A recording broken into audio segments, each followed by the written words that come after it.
to start by welcoming all of you. My name is Hamza. I'm from Algeria Solidarity Campaign, and we are really delighted to be holding this important event on this day, 25th of January, which marks the third anniversary of the start of the Egyptian revolution. We wanted to hold this event to try and sum up and reflect on what happened with the inspiring uprisings that started in 2011 in North Africa and the Middle East. So these uprisings that swept away Western-backed tyrants one after the other demonstrated quite clearly that there is no permanent necessity to the existing conditions that under which the huge majority of humanity suffers so terribly. These uprisings debunked the racist stereotypes of the likes Arabs and Muslims are not fit for democracy, as they showed the eruption of the popular political will on the MENA political stage. These mass rebellions were unforgettable historical events, and the emancipatory experience was so contagious that occupiers from London to Wall Street were proud to walk like an Egyptian. 3 years later, the hopeful wave of the uprisings seems to have given way to violence and despair.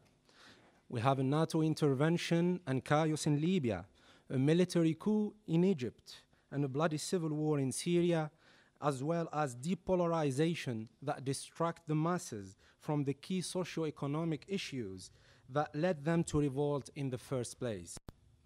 This lack of success is in radically changing the situation to the better, was seen by some as a proof that nothing can change in Africa and the Middle East.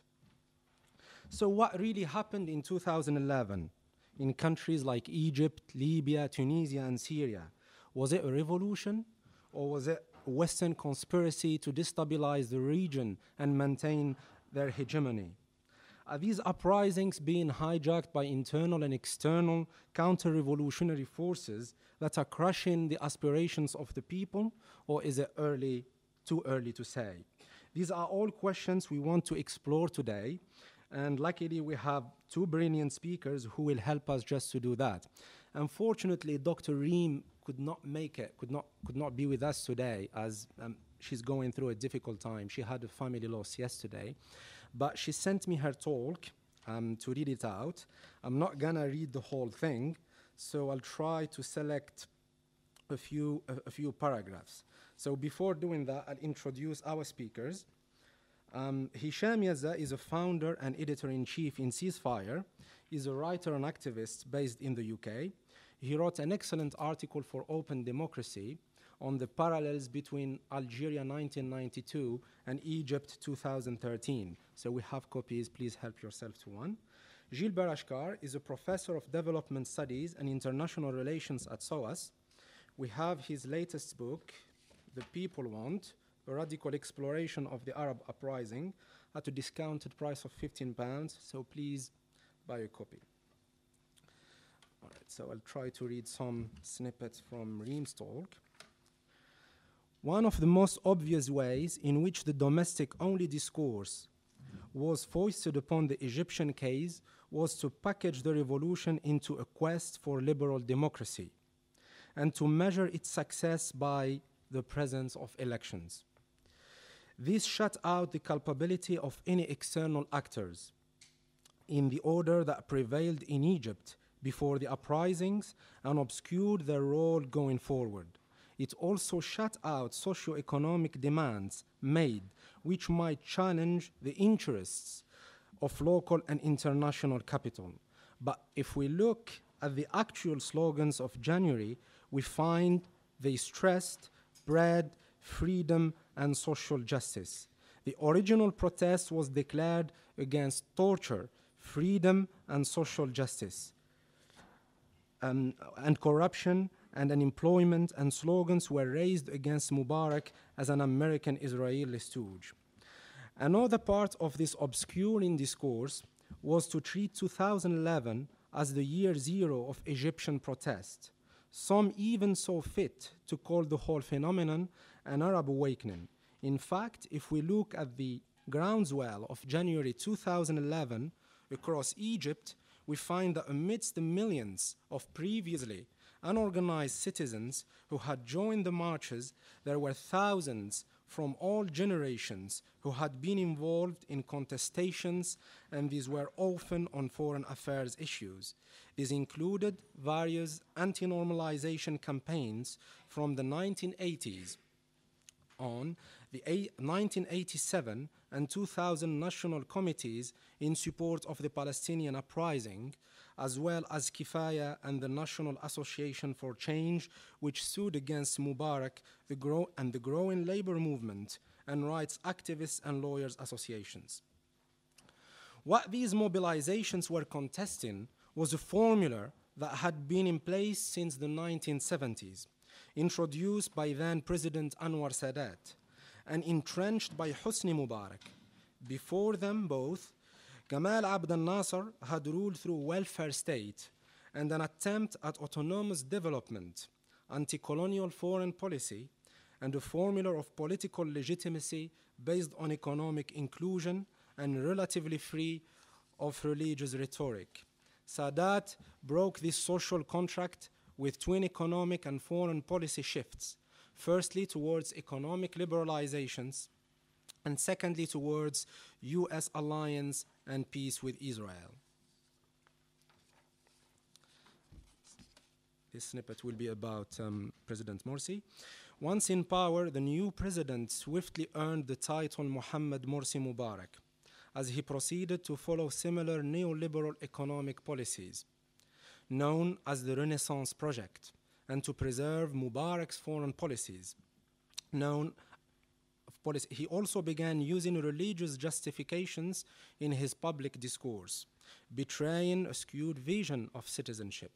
This was followed by crackdowns on protesters in November 2012 and the increasingly sectarian practices of Brotherhood allies, example calling their critiques Christian spies, and assaulting Christian and Shia citizens. Most symbolically, the state failed to protect Egypt's Coptic cathedral from attack by armed gangs. Morsi's legitimacy was finally shattered after the November decree giving him unprecedented powers, the besieging by Brotherhood activists of the Supreme Constitutional Court, and the police violence against protests that ensued. It was these policies that broke the contract between Morsi and those who had voted him in, half of whom had simply cast a negative vote against Shafiq. Amidst these protests against Morsi and others vowing violence in his support, the army intervened to remove him on 3rd of July. It was a military intervention for sure, but that is not all it was. Some analysts who wish to acknowledge the tens of millions of protesters have been using the term popularly supported coup, but I think it is still off the mark. It was a popularly instigated coup, if anything. Of course, the military has rapidly consolidated its position since July, with violent crackdowns on Islamist protests and police violence over this period. Its economic interests have not been harmed. However, I think that scratching the surface reveals variables that might not necessarily spell the Pinochet-like era many have predicted. Now, a third major base for the military has traditionally been the US relationship, but those relations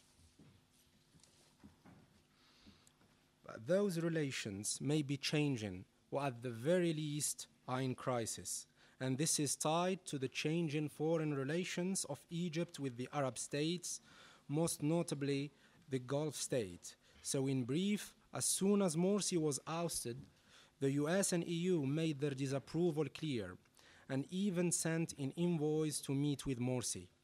Sisi responded by saying he had not taken any foreign opinion into account when acting on 3rd July or thereafter, and that Egypt's decisions were fully autonomous.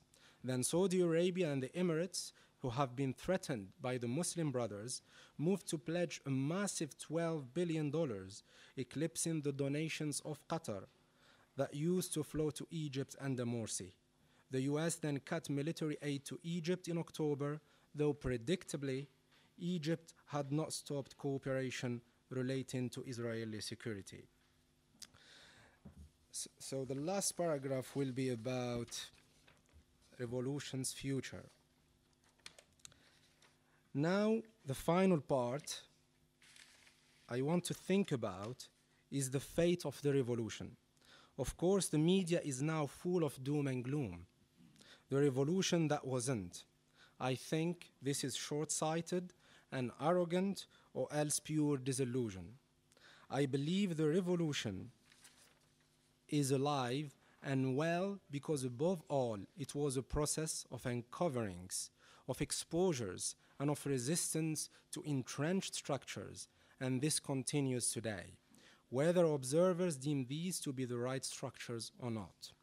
Revolutionary citizens across Egypt exposed first the crony capitalism of the Mubarak era types in 2011, then the military economic complex under SCAF, then the Islamist brand of capitalist conservatism in 2012 under Morsi, and the US hegemony which presides over all this, which they condemned in June 2013 protests.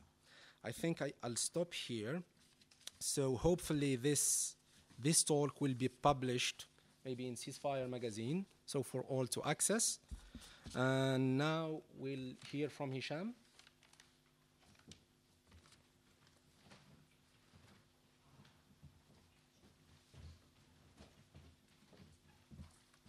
Can you let me know 1 minute before?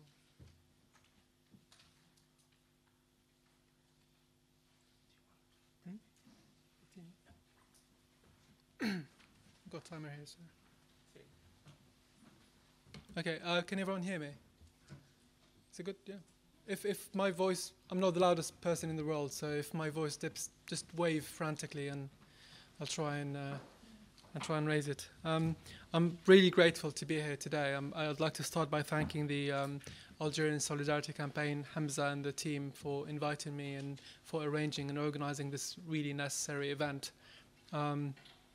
These events, although they're still pretty sort of formal and it's a panel and an audience, I think of them more as an ongoing conversation where everyone in essence is thinking, and we're thinking together, because at the end of the day this is not just some academic topic. This is something that touches our lives. For most of us, this is stuff we live that affects us, our families, our communities, our countries, our nations, and ultimately the whole planet. So a big shout out to the Algerian Solidarity Campaign and to anyone who's been involved in doing this event. I've got some very lo-fi sort of PowerPoint presentation. Been using the same design since 1976, I think. But I would like to sort of, if I can have the first slide. I've been trying to think of what to squeeze into the 15 minutes. I'm going to forget a lot of the things that I'm supposed to be saying. Please, if my voice dips, just wave, because I need to know if I'm being heard. Okay, so I will try to run through a lot of things, and this will be hopefully enough for me to float some ideas that can maybe be brought later on in the Q&A, because this is really the heart of the event will be later when we have the discussion. So I'll try and say as many things that I think will anger and frustrate you as possible in order to get some reaction, because we need to have a discussion. There's no point in speaking and getting an echo chamber. So the Arab Spring, I put here eulogy. A lot of what we hear now in terms of articles, debates, anything on the TV has this, this tense to it, this tone of something that has already passed. I think this is a mistake. I agree that there's a lot to be gloomy about. News are not good, coming out of Egypt, coming out around the Arab world. There's a lot of stuff that's not really going as planned. a lot of the optimism that we had seen 3 years ago has dissipated mostly. What we see today in Syria is truly heart-wrenching, especially for people who feel a bit helpless about what to do. And yet I refuse. I think this is a mistake for us to be talking about the Arab Spring or the Arab uprisings as something that has already passed, that's something that of a blip. And I'm happy to explain why later. There's a lot to be said about what happened. What are these Arab uprisings? What do they mean? What happened? There's a lot of theories. Everyone seems to know what they were. Some people are adamant these were, some sort of plots, foreign conspiracies. Others think they were genuine popular revolutions that were hijacked. Some are, the minority thinks this is something that is still, that still has legs. That is genuine and is continuing. And of course, this depends on who you ask, and it depends on which particular context, which particular region. The origins of the Arab Spring or the Arab uprisings, of course, are an important matter, not because it's important to find a particular date or incident. I don't believe in that. I don't think this is how you think of historical events. But it is good in order to understand where this will go. The classical sort of the narrative that has shaped up usually traces the beginning to the Bouazizi incident in December of 2010. It's as good a place to start as any, and it's an obvious place to start. I would argue the answer is a lot more complex.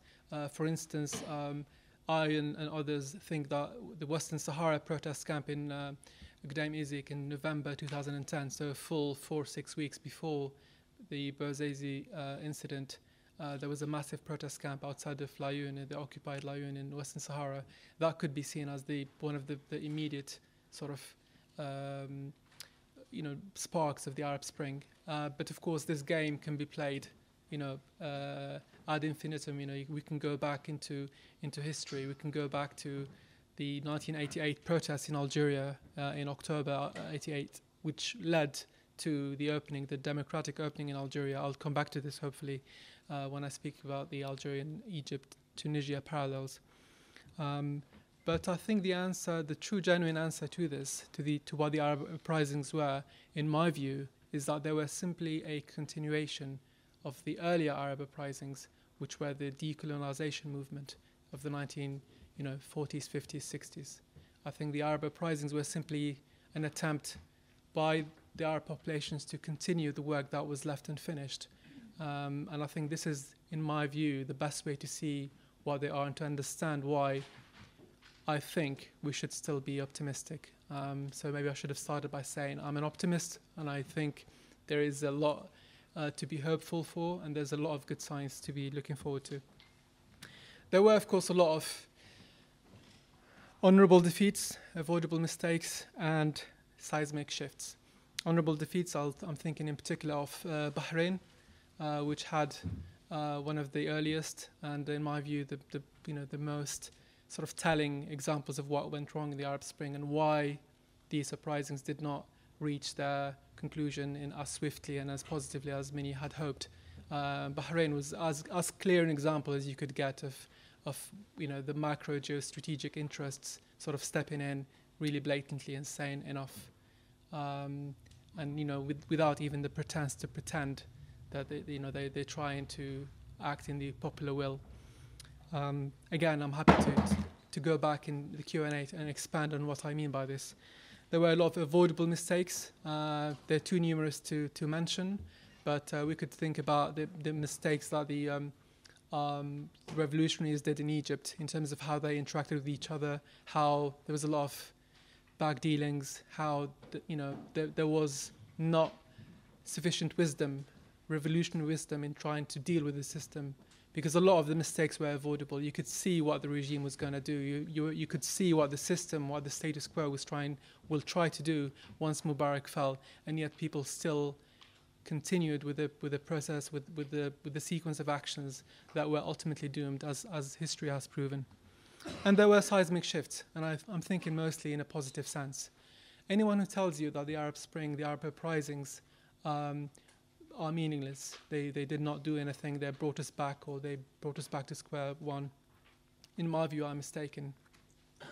I think there's one seismic shift that we need to acknowledge, and this is not one that is a visible one. It's not a tangible one. It's one inside people's minds and hearts. And it might be a cliche, it might be something a bit of a like a poetic license, but I do genuinely believe it. And I believe it because it's something that I do feel when I speak to people. It's something that I feel not just here, but on the streets of my hometown in Algiers. When I speak to people, there's a distinctive shift in the way people, Arabs are thinking and talking about the future of their nations.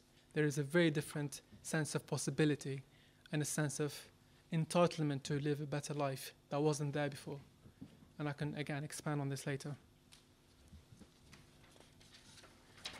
Okay, next slide, please. I've been asked to focus on the Tunisia, Egypt, Algeria parallel. What I'm going to try and do, and this is something I've touched upon in my article, which I think copies of are available, and I hope some of you have read it and can maybe, if you disagree with it, I'd really welcome your questions on that. I think what the Algeria scenario, just to briefly sort of set the scene, Algeria in 1992 went in a very, very similar, underwent a similar scenario to what happened in Egypt last summer. In short, there was a democratic opening after 30 years of one-party rule, and then there was elections, and the elections were due to be sort of concluded with a victory, an overwhelming victory for the Islamist party, and then the army stepped in. The short version is they, cancelled the elections, took power, completely, just made the Islamist party illegal. There was a crackdown on all the leadership, the activists, and that led to basically 10 years of civil war that left the country on its knees economically, with 200,000 dead. The most estimates are around that sort of figure, and a huge traumatic wound that is still throbbing to this day, where people are still have not recovered from it. And I think Egyptians need to really be very wary. And I understand and I accept that such analogies can be facile, can be deemed to be rather, no two situations can be the same. And I agree with this. But as I explained in my article, there are things that need to be warning signals for people, and they need to be careful not to underestimate how history can repeat itself. In fact, when I see the developments since the ouster of President Morsi, I'm more alarmed by the day. In the beginning, I thought it's not going to be exactly like Algeria, because we have the Algerian example and people can learn lessons from that. And yet, with every single step, I'm more alarmed than before, because it looks to me now that what the Algerian example is representing to the leadership in Egypt is not a warning, but some sort of blueprint. They think, this is what we should be doing, and whatever the cost, this is what we need to do to defeat the Islamist sort of wing of the political spectrum. The second point is what I mean here by the loss of democratic nerve is that the Algerian example is a very good lesson on why you can't have democracy if you're not willing to take democracy with all its flaws, which means that the people you really hate can win. That is the only meaning of democracy. If you're not willing to accept that, then you can't call yourself a Democrat. And I know this is, again, a facile thing to say, but I genuinely mean it, and I think we have to get to a stage, and I say we, I'm speaking to people who identify with the Arab world and who see themselves as members of the region. We have to think in those terms if we genuinely mean, if we generally pay lip service to democracy. We have to live up to that by accepting that democracy is only meaningful when it means you accept the people you hate the most can gain power.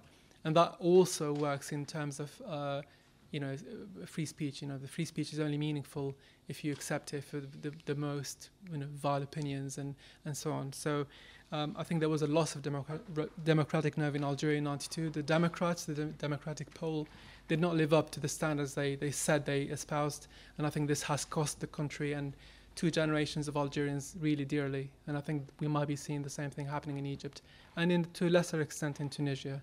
I think Tunisia is a similar example. I think the Democrats in Tunisia are trying hard. I think they are trying they're trying their best to try and maintain the democratic sort of course of action. And I think I think the Islamists are being wiser than they were than the ones in Algeria, and certainly more than the ones in Egypt, in that they try not to push too hard. They're trying to be supple. They're trying to be as flexible as they can, so as not to lose power and yet not to be too in your face. So I'm hoping I'm more positive in terms of what's going to happen in Tunisia. Again, I can come back with details later in the Q&A. The resilience of political Islam. This is something that I think I'm surprised at how few people seem to be convinced of this. The one lesson that we can get from Algeria is that political Islam cannot be defeated, certainly not in the ways that people try to defeat it, which is basically to shut it down, close political space to it, because that's not what the strength of political Islam is. This was never its strength. Political Islam has always been something that was strong because of a number of various factors, cultural, societal, ideological, and that strength is untouched by what happens on the political plane. I can elaborate on this later, but the mistake that seemingly people are doing over and over again is they think that by shutting down the political space to Islamism, they've neutralized it and they've killed it off. And I think what we have in terms of a lesson is we have to start any conversations about democracy with an acceptance that political Islam is a fact of the region, and it's something that has to be taken seriously and tackled on, because I think this is the only way that the democratic sort of pole can really win, is by engaging and by trying to defeat political Islam on its own terms. In other words, in terms of ideas. So this is something that I believe very strongly in. And finally, I think the main lesson of the Algerian example is what I mentioned here as exercising the military machine and ghosts. What I mean by this is we obviously have a region that is rife with military structures controlling the economy and the politics of the region for decades, whether it's with the civilian president or with a very clearly sort of a military leadership. And the Algerian example, which I think is being followed now in Egypt, has shown that as long as you have the military as the ultimate arbiter of what happens in your democracy, you can't really have a true democracy. If you are ultimately going to be using the weight of the military machine as the ultimate sort of source of authority rather than the popular will, then this is a recipe for disaster, and you will be recreating the same problems that you're trying to get away with. There are no shortcuts. You can't get away from having to face difficult decisions in democracy, and trying to go to try and have a military solution is no solution at all, in my view. I think it just perpetuates the same problems. So we need to exercise the military, not just in terms of the visible structural sort of elements of it, not just in terms of tanks in the street and generals on the TV screen, but also in terms of the mentality. We have this mentality that we still keep, which is to believe in the military as some sort of inalienable guardian of the nationalistic spirit. There are some advantages to this in certain circumstances, but if you want to build a truly modern society, you can't be thinking this way as a society, as a people. It has to be the civic mindedness of politics has to be paramount. Next slide, please. I'm going to try and run through because I'm, as I predicted, running late. So there's a lot to be said about the perception of the Arab Spring here in the West. I've put the title as Arab Streets, that famous phrase, and Western Discourses. We have seen a lot of stuff. The coverage has been, some of you who know me or have seen my writing, I don't hold in the highest esteem most of the coverage and what passes for analysis or for academic discussion of the Middle East in the West. Mostly because it's done by people who have no idea what they're talking about. But in my view, I think we have seen quite a remarkable surge of what I call the neo-Orientalism. For example, when Mubarak was wavering, just a few examples, we had the famous stability versus democracy. People were pontificating on whether it was time to give these Arabs democracy or whether it was better for them to have somebody strong and stable to keep the house in order, as if it was up to the West to decide on this. And people were seriously writing op-eds and urging, the President Obama and so on to think carefully about whether to go with the people or not, as if this was something that was open for debate.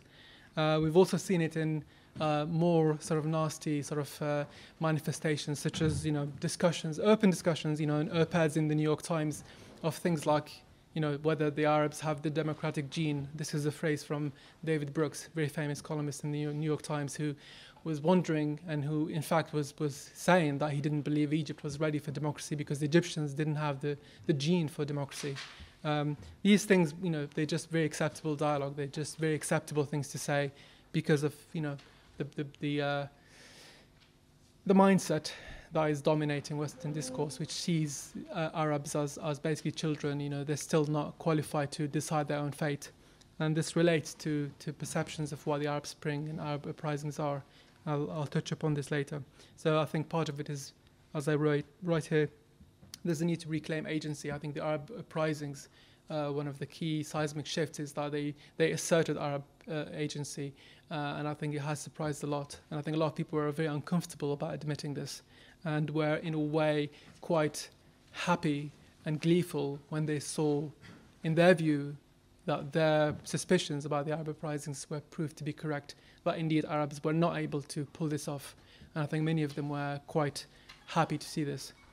So yeah, I put the dishonorable failures of the Western left. I could talk about this for years, and I probably will end up doing that anyways. But if you've got, if you want me to elaborate on this, I think in my view the left has been really, really a disappointment in this country and beyond in the West, in the way it talked about the uprisings. I think there was a very, very distinctly.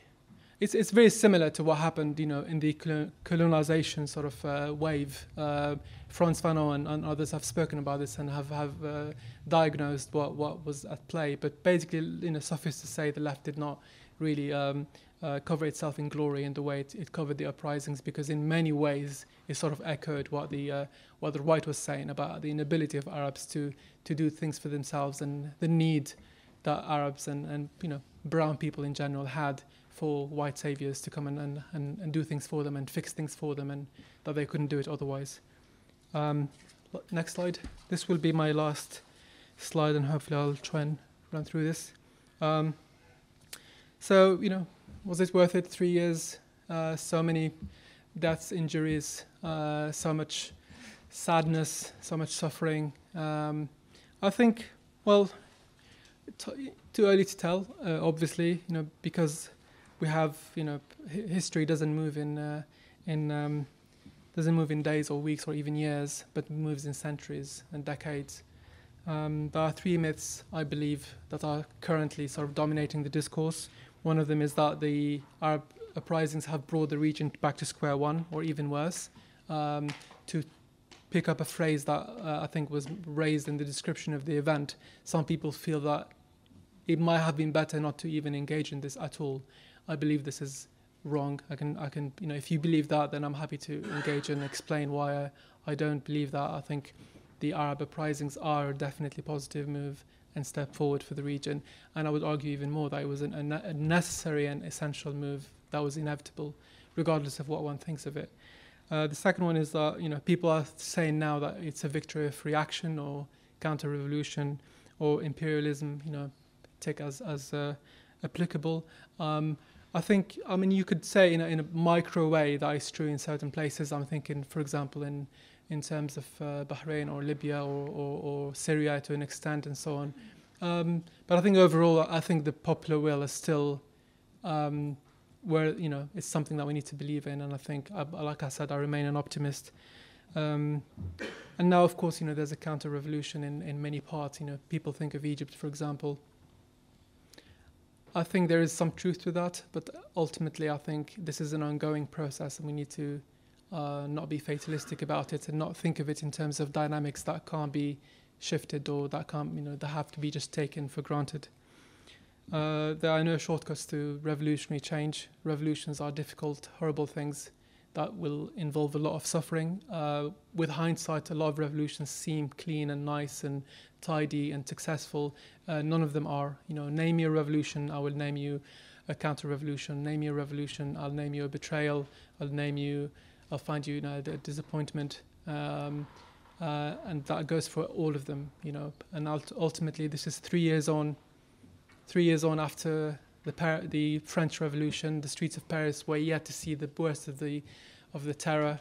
The streets were awash with blood.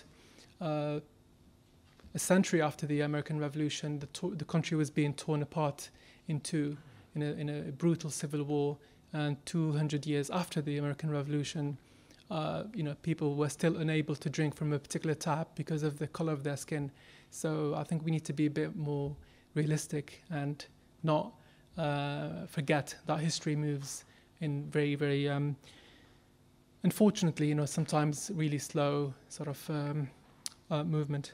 And finally, revolution isn't an event, it's a process. It's something that is ongoing, it's dynamic, it doesn't have a start and finish point, it doesn't have a tick box where you say it's finished, it's done. It's a mindset, it's a way of being together, and I think this is the key. I think one of the greatest challenges for people in the region is to learn to be and live together, and I think if we are getting one step closer to that, and I remain optimistic that we will get there in the end. Thank you very much.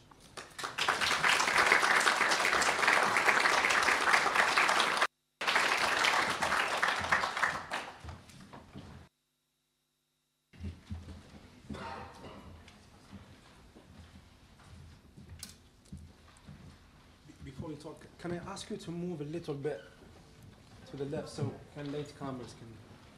Thanks a lot.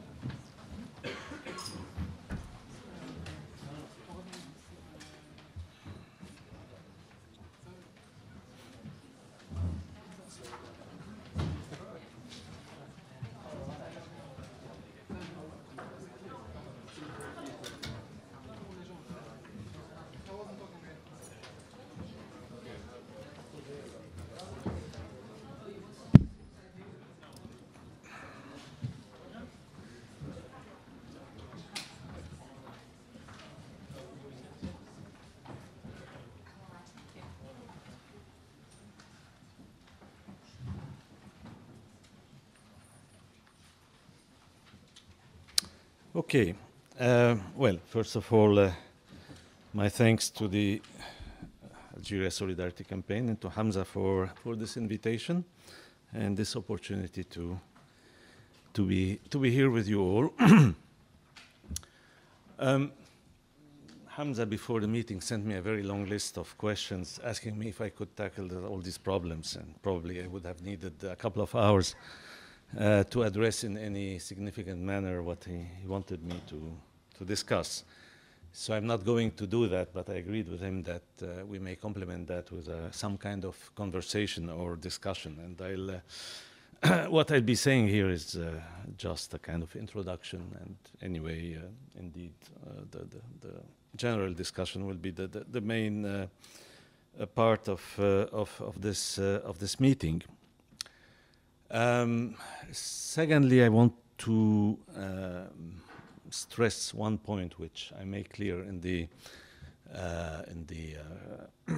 very first pages of my book, and especially speaking to responding to an invitation of an Algeria Solidarity Campaign, is that the use of the term Arabs here, or Arab, just refer to the members of the League of Arab States, if you want, or countries of Arab-speaking countries, but it is definitely not any kind of ethnic or whatever label. All the more that we know very well that, I mean, in these uprisings there were a lot of non-Arabs, if you take it even linguistically speaking, involved even in Libya, let alone Morocco. We know the importance of the role of the Amazigh in the uprising. So just to make things clear about the use of the term, what is meant by this term. Second point is that, I mean, I agree with let's say, most of what we've heard until now. May have some nuances, and we'll get to that in the discussion. But I would say I'll try to strike a balance between what I would regard as probably too euphoric tone of Reem and probably too gloomy tone of Hisham, yeah, in the sense that, well, let me start from Reem's formula about the Arab uprising, or I can't remember the exact phrase, but what I remember well is alive and well. I think we all agree on the fact that it is alive. It's more complex when we have to assess to what extent it is well. I mean, it's certainly more complex than that. So let me discuss these two aspects. First, the alive aspect. I mean,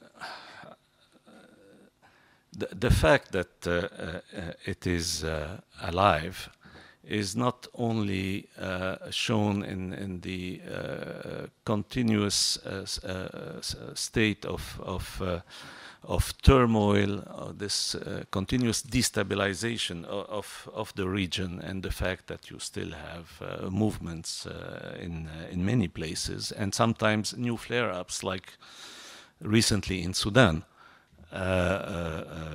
But beyond that, the fact that it is still alive or still going on is rooted in the very nature of what provoked it in the first place.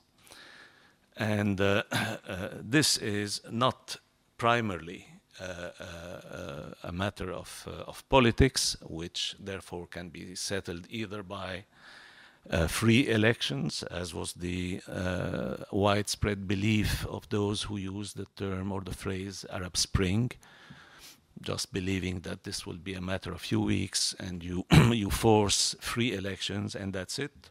It's we had the spring. So it's definitely not that, nor something that can be settled, for instance, with the belief that now with the return of the military in Egypt, we are seeing the end of the process and a kind of reconciliation of the Egyptian majority with the idea of military rule, even though indirect this time, but nevertheless very clearly military rule. This is wrong in all cases, and I mean, we should remember the kind of comments that we faced when Morsi was elected. You had a whole range of of comments about the Arab Spring turning into an Islamic winter, autumn, whatever, and the belief that that was the end of the game was Islamic. And you can see how short-lived was this winter or autumn or whatever it is, at least in the case of Egypt. And in the same way, anyone betting on the fact that Sisi, if ever he ends, he's still apparently hesitating, but if ever he ends up running for president and gets elected, any illusion in the fact that he will be able to stabilize Egypt is, well, in my view, an illusion, and a very deep illusion at that. Why so? Because of the central and key fact that this uprising is rooted primarily in the social economic conditions that have accumulated and developed in this region over several decades. And these conditions are conditions of stalled development, a stalled development, one key result of which, one among others, but one key result and prominent result of which is massive unemployment, which is essentially an unemployment of the youth, both both genders, and of course very high female unemployment, but generally speaking an unemployment of the youth. And we find in this one of the basic ingredients that led to the explosion triggered by Tunisia, by the Tunisian uprising, as we all know. And far from moving toward any kind of solution to this basic problem, the region is seeing actually an aggravation, an exacerbation of the tensions related to this very issue. And Egypt is a good case in point here, where we can see, I mean, that's the main reason, I would say, of for instance, Morsi's failure. Before even his huge the huge political blunders of the Egyptian Muslim Brotherhood, but beyond that, and more essentially, it is their total failure at finding any solution to the social crisis, and with a landscape in Egypt of increasing unemployment, and actually sharply increasing unemployment. So we have to be aware of the fact that as long as no solutions are found or brought to this deep social economic blockage, well, the Arab uprising, which started 3 years ago, will go on. And that means, by any reasonable assessment, that we will see many more years of destabilization, of uprising, of ups and downs in the uprising, constituting what I called a long-term revolutionary process. And a long-term revolutionary process is actually what you have in most major revolutions. They are not springs, they are not matters of days or weeks. They spread over many years, and often over decades, many decades of all sorts of upheaval. This is what we are confronted with in what started in the Arab region. Now, where does this stand? I mean, why did we move from euphoria of the euphoria of the early phase of this uprising to, well, it's not Hisham, but there's a overwhelming tone which is rather, pessimistic, and Hisham, in emphasizing the fact that it's continuing, is still optimistic compared to many of the gloomy depiction of what we are facing. Well, the problem is that in the first place, the euphoria in 2011 was completely,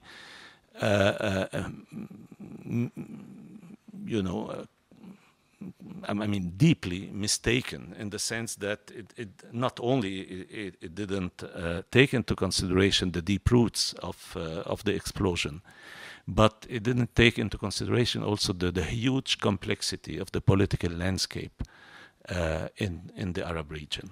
And we are here dealing with a very, very complex set of political forces. Hisham was saying, name me a revolution, I will name you the counter-revolution.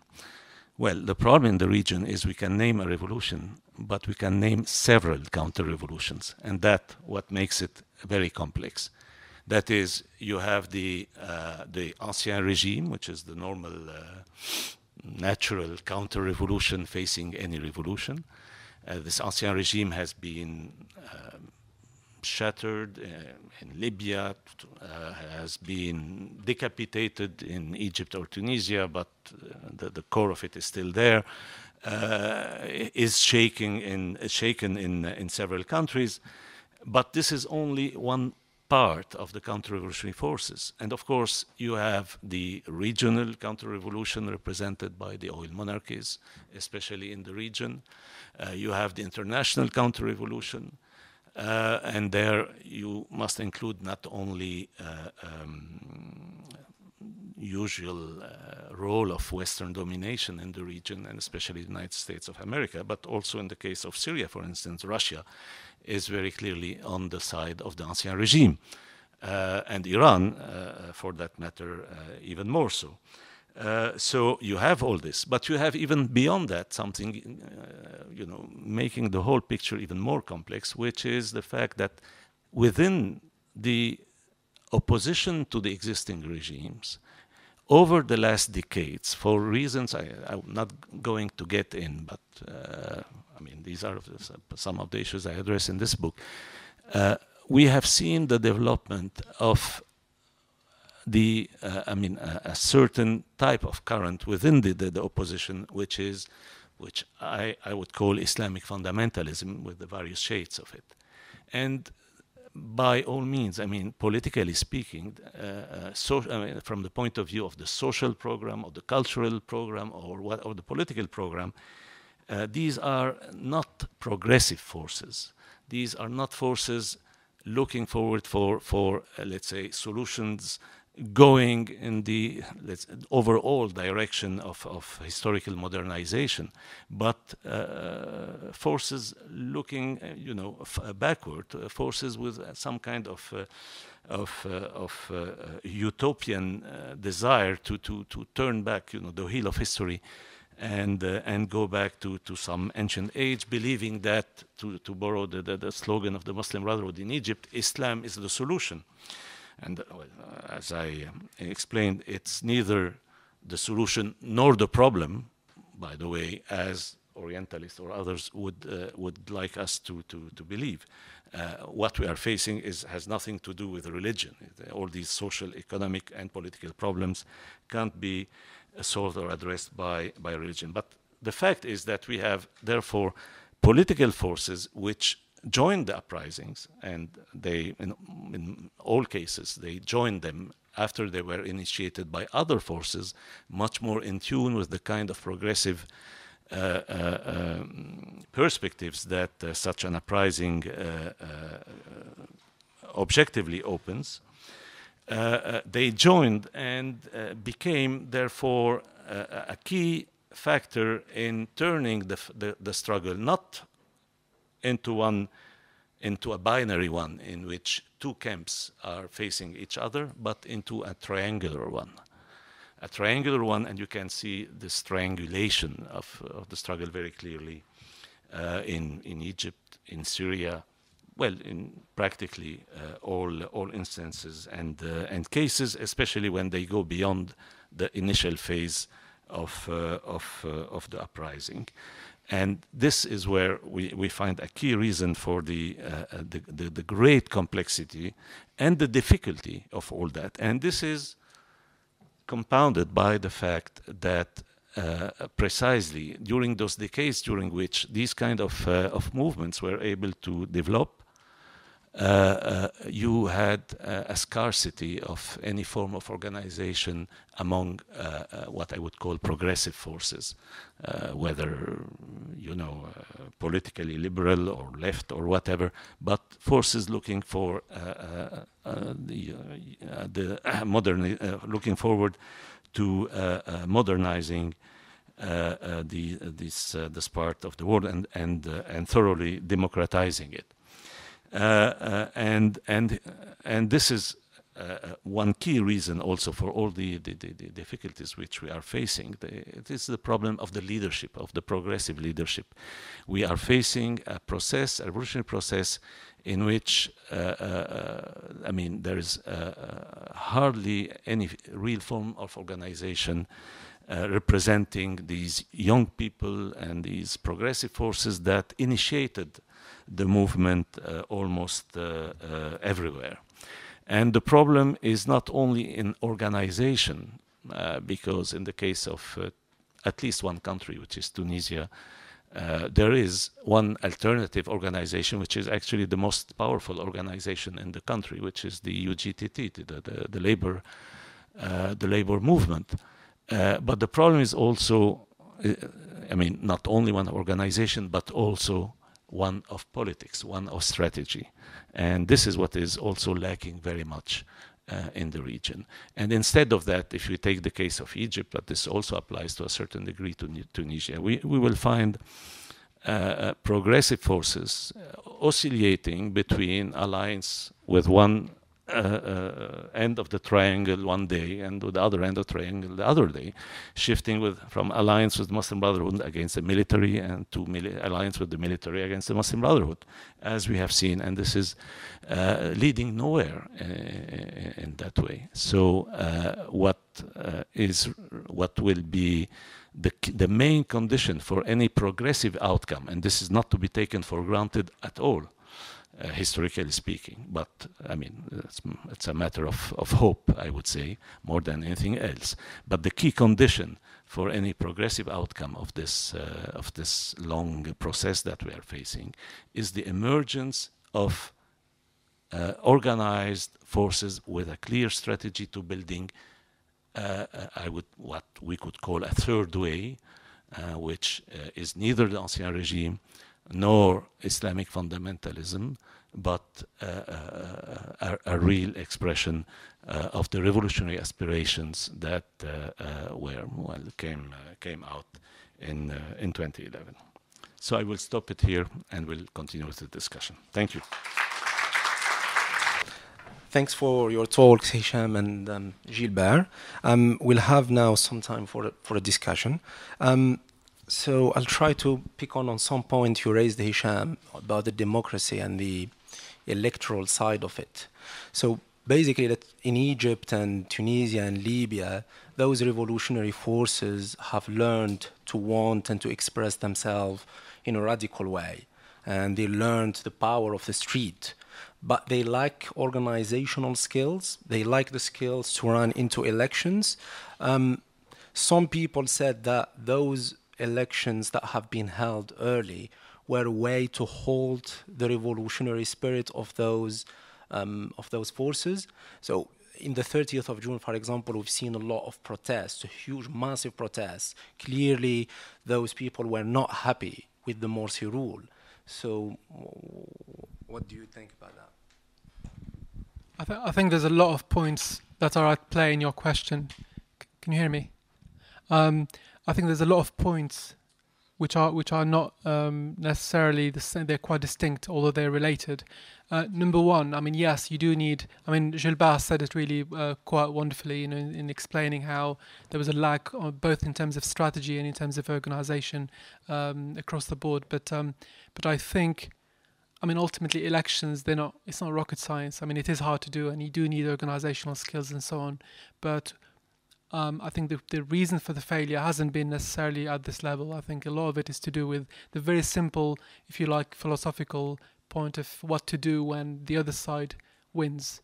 And I think there was a lot of rationalization of saying we're still democratic, even though we are denying this other voice for this set of reasons that we've invented, which is that they don't believe in democracy and therefore we're still sticking to our plan. I mean, it doesn't wash anywhere, and I think this is the systemic, key failure of, for example, what's happened in Egypt. That's my view anyways. I don't think it's to do necessarily with the organizational or strategic failures, although these are real and they do have a lot in terms of explaining why there've been issues. In terms of the 30th of June and why people were in the street, I mean, you could also argue a lot. I mean, at the end of the day, a lot of it was to do with what people believed was happening. At the end of the day, a lot of it was to do with people thinking the country was going to the dogs. Maybe it was, maybe it wasn't, but a lot of it was to do with how the media was portraying things, with how a lot of efforts had gone into making sure Morsi did not succeed. And I'm by no means a supporter of President Morsi, and he clearly made enormous amounts of mistakes, both strategic and tactical and political. But ultimately, I think, in my view, it was a mistake after such a brief passage in power for people to have, in essence, allowed for a process that was undermining what was in many ways the one single valuable gain of the revolution, which is to reassert the civilian rule over the military, and that was simply just completely given back really cheaply after a lot of sacrifice. I don't know if that answers the question. What I'm trying to emphasize here, yeah, okay. I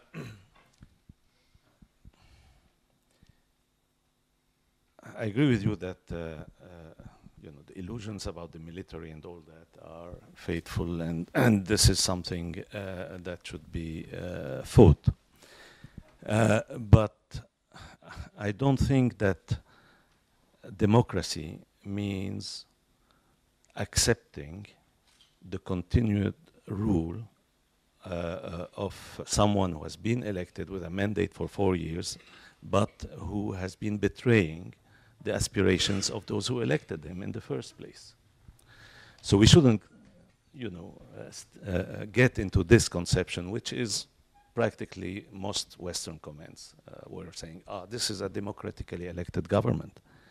Now it was a democratically elected government, but any government with a sense of democracy confronted with a huge outpouring of mass discontent would understand that you need to call for new elections. And the fact that Morsi failed to understand this and stuck stubbornly to the fact I'm the legitimate president disqualified him very easily. And then the question becomes, what is the alternative? I mean, I for one have been among the people who from the very beginning warned, even actually in February 2011 when you had the first coup, about against any illusions about the army. But it's not easy to discuss with Egyptian Democrats or progressive or no. They will tell you, so what's the alternative? In the absence of any organized force, and you had this huge mass outpouring, and you have the Muslim Brotherhood with their huge organizational machine refusing to call for elections or whatever. You had a real dead end, if you want, a real impasse in the situation of the country. So it is complicated at this level. So we have to be clear on this. I mean, I use this even in an interview to an Egyptian magazine. I use this analogy. Just think of Charles de Gaulle, who's definitely, as a historical figure, a towering giant compared to Mohamed Morsi. When he was faced with 1968, the huge mass movement in his country, he called for elections immediately. Actually, he won the elections, but nevertheless, he had a referendum on his political program. He lost the referendum, he resigned. And we are speaking of a major, towering historical figure with a legitimacy rooted in the resistance to Nazism. Yeah, so it's important to stress this point, not to fall in this idea that democracy is something that should be restricted to this form of elections every 4 years. Let's say Morsi called for elections then, but it won't change anything because those revolutionary forces, that third way we are talking about, is not there, is not organized, is weak. I'm not sure of that. In the first round of the presidential election, the third way manifested itself through voting for Hamdin Sabahi, the Nasserist candidate, okay? And he came third, to the surprise of everyone, with ridiculous means compared to those of Ahmed Shafiq, backed by the Ancien regime, and Mohamed Morsi. And the difference was relatively limited. And he came first. He had the biggest vote in the two main urban centers of Egypt, Cairo and Alexandria. So this is a third way which could have manifested itself in elections. Hisham, this question is for you. We've seen many voices from the left too, here or in the Arab world, endorsing the crushing of the popular will, the popular right to assert themselves by backing Gaddafi and al-Assad in the name of opposing anti-imperialist forces, just because they happen to be opportunistically supporting the people. So which value should we uphold the most? Is the right for the people to self-determine themselves, or is it anti-imperialism? Well, I don't see this as contrasting values. If anything, I think they're the same value manifesting itself on different dimensions. In other words, the assertion of popular will ultimately is the sort of the motivating force for opposing imperialism in the first place. I mean, that's the reason people hate imperialism, is because it negates popular will. So these are not contradictory things. I think in terms of the question, if I understand it correctly, I mean, yes, I mean, as I mentioned, in my view, the left, the Western left, generally speaking, bearing a few honourable exceptions, has been, quite abysmal in terms of the way it reacted, or lacked to the reaction in terms of how it perceived these uprisings, and that goes for various, whether they were supportive or opposing these movements.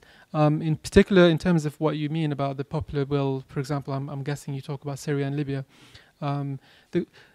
The main issue I have is not really whether somebody is right in terms of saying this might happen or this might happen, do not go along this way, or that in itself is, I think, a legitimate sort of point of view to make. What really worries me and what really sort of the disappointment is the rationale that people had in explaining their position. And most of these rationales, whether they were explicit or not, seem to amount to basically these people are still too immature to decide their fate.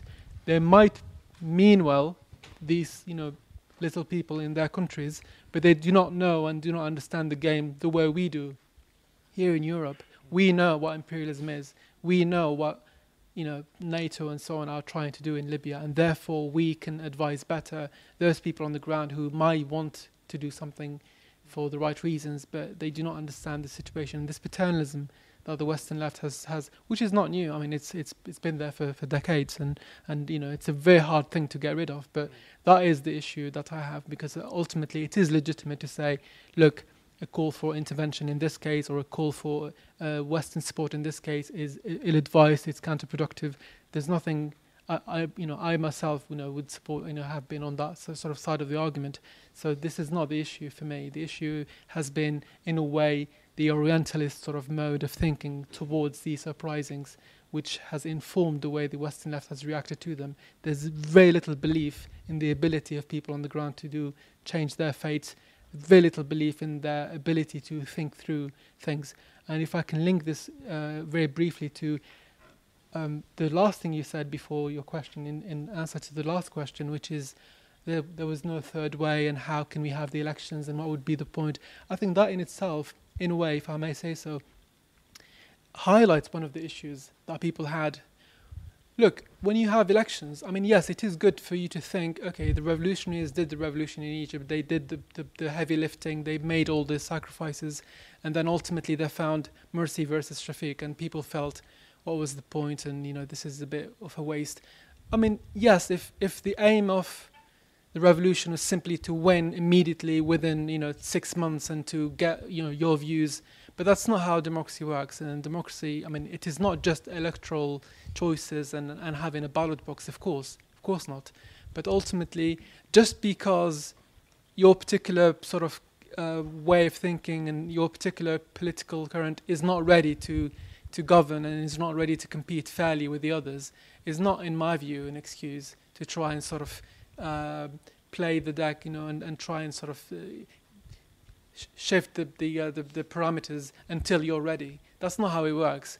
And in trying to do this, in trying to tamper with these mechanisms, with the pure democratic sort of mechanisms, you risk losing far more than you would have. And I agree that this is ultimately, we're talking about counterfactuals, what would have happened had Morsi been allowed to continue and so on. And I accept Gilbert's points that democracy is not just elections, of course not. And in Algeria we had the same issue, people were saying, look, the FIS, the Islamic Front won a huge number of seats.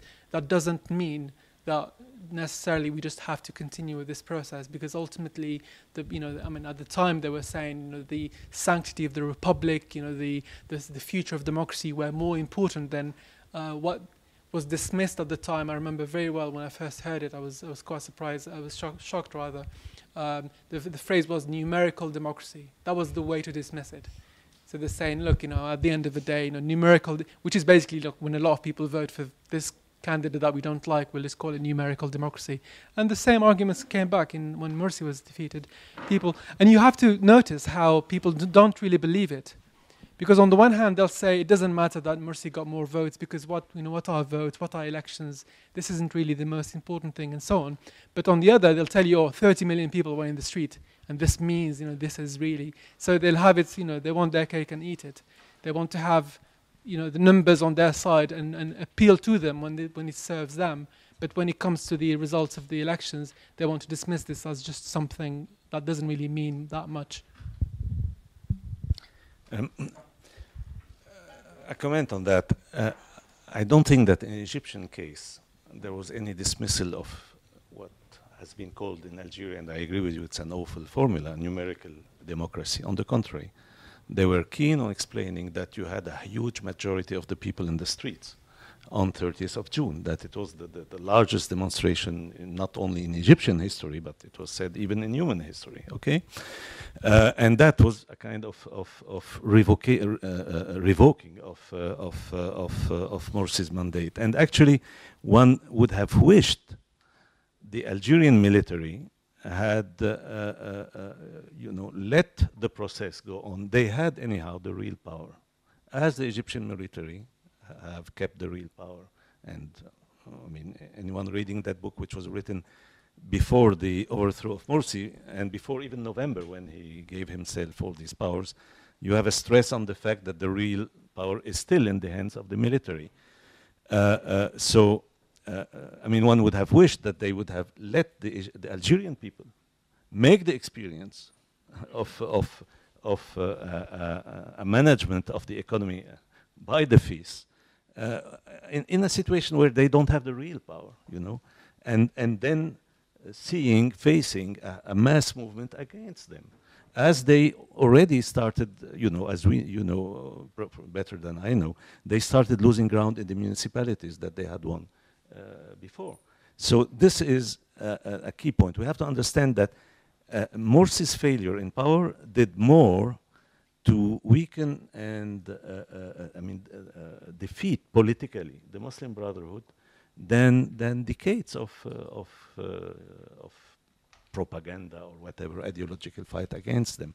So here democracy is correct. We have to respect the will of the majority. But this will of the majority is not something that is to be expressed once every 4 years and that doesn't have any say during 4 years. This is undemocratic. This is the kind of conception that prevails, but this is a very much flawed democracy. Mm-hmm.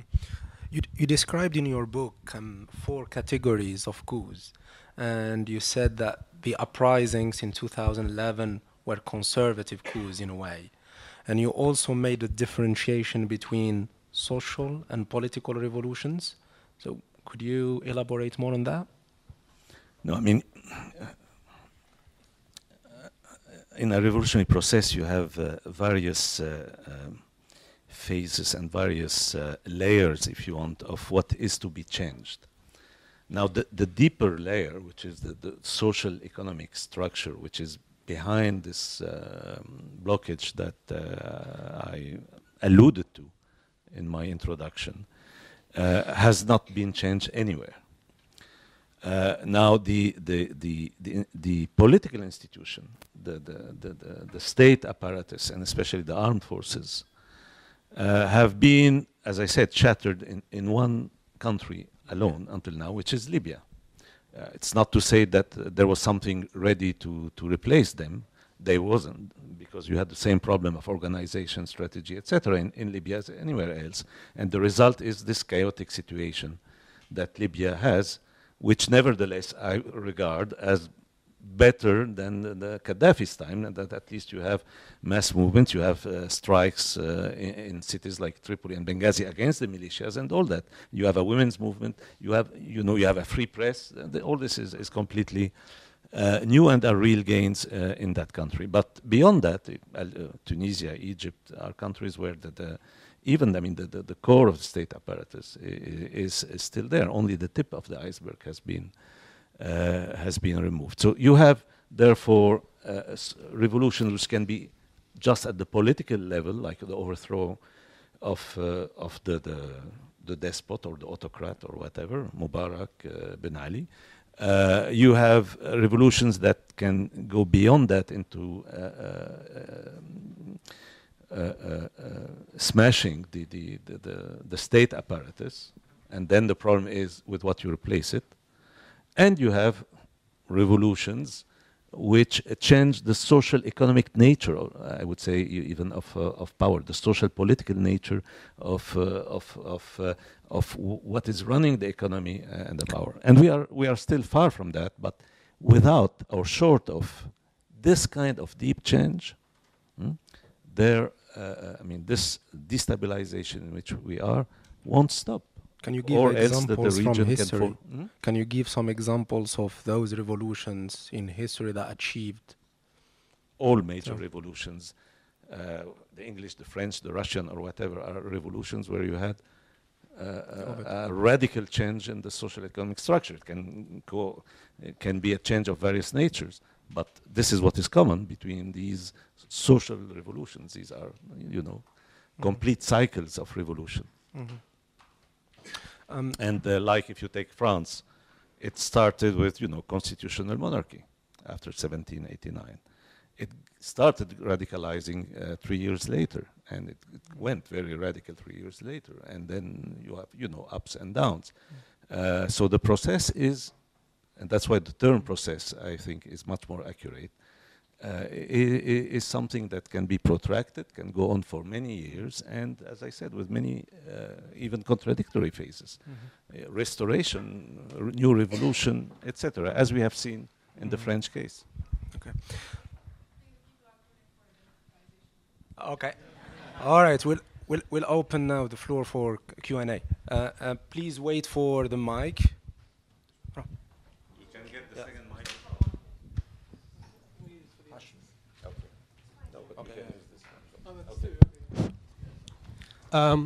Thank you very much, Hamza. Thank you, Hisham. Thank you, Professor Galber. Sorry. Actually, I've got a plethora of questions, but due to the time restrictions, I'll cut them short into a couple of classical questions. And they just pop up, actually. The minute I looked at the heading, the subheading, a radical exploration of the Arabs uprising, two words, two terms drew my attention, actually. Radical and uprising. Radical means that the revolution hasn't started with the self-immolation of Muhammad al-Bouazizi. They are reflections of the economic stagnation, political feebleness, and fragility, and all these things. Do you think that the pent anger, the pan-Arab pent anger, has played a role in the revolutions, or they actually started with this incident? The second thing is that uprising. It seems to me that this singularity or this singularization puts the whole revolutions in the same basket, as if there's one unitary whole, one single revolution. They are not springs anymore. They are not revolutions. I mean, shouldn't we take into account the nature of the political history of every country in separation? Or should we put them in the same basket? And this actually takes me to the phraseology that is embedded in the word uprising. I think you were confused, Dr. Ashkar, whether to look at it from a pessimistic prism or an optimistic one. Between, and this is the last point, between volcano, Arab storm, Arab quake, youth-quake, and all these pessimistic terms, on the one hand, and the spring, and the nice word, spring, revolution, revolt, winter, if it is positive for some segments of people. Between this and that, I want to sift the wheat from the chaff. I want to see, is it really a spring or a volcano? And where is it taking us in the end of the day? We are in the muddle, and it's really premature to pass judgments on this unfolding, unfurling event. It's still a growing baby, and it's not easy to, amid this cloudiness and uncertainty, to pass judgments and to name this baby. But I need to sift the wheat from the chaff. Okay. I mean, I need a naming for this in the end of the day. Thank you. So, Hisham, can you answer the one revolution? Yeah, Gilbert, and then.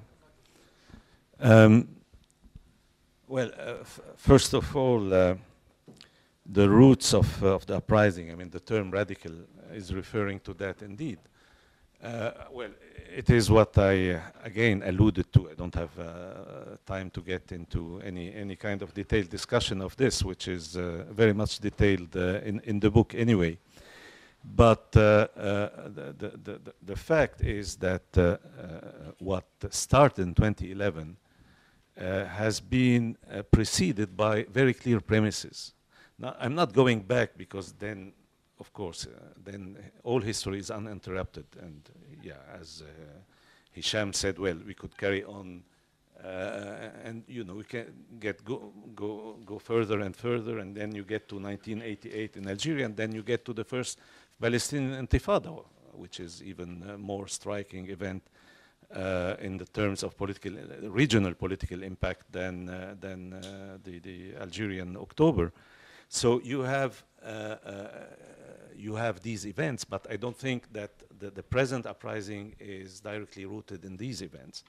I think it's much more rooted in this new wave of social struggles that we have seen during the last decade preceding the uprising, especially, and it's not a coincidence, in the two countries where it all started. In Tunisia, where over the few years before the uprising, you had some regional uprisings, one in Gafsa in 2008 in the south of the country.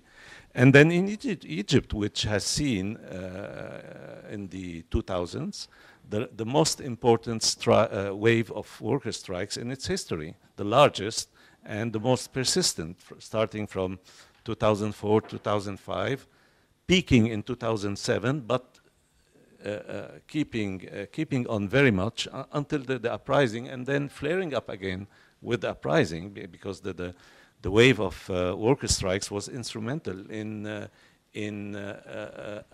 accelerating or precipitating the overthrow of Mubarak in February. Now, for the issue of how to name it, I mean, uprising, I don't think that there is anyone that can disagree with the fact that we have seen uprisings in Egypt, in Tunisia, in Libya, in Syria, etc.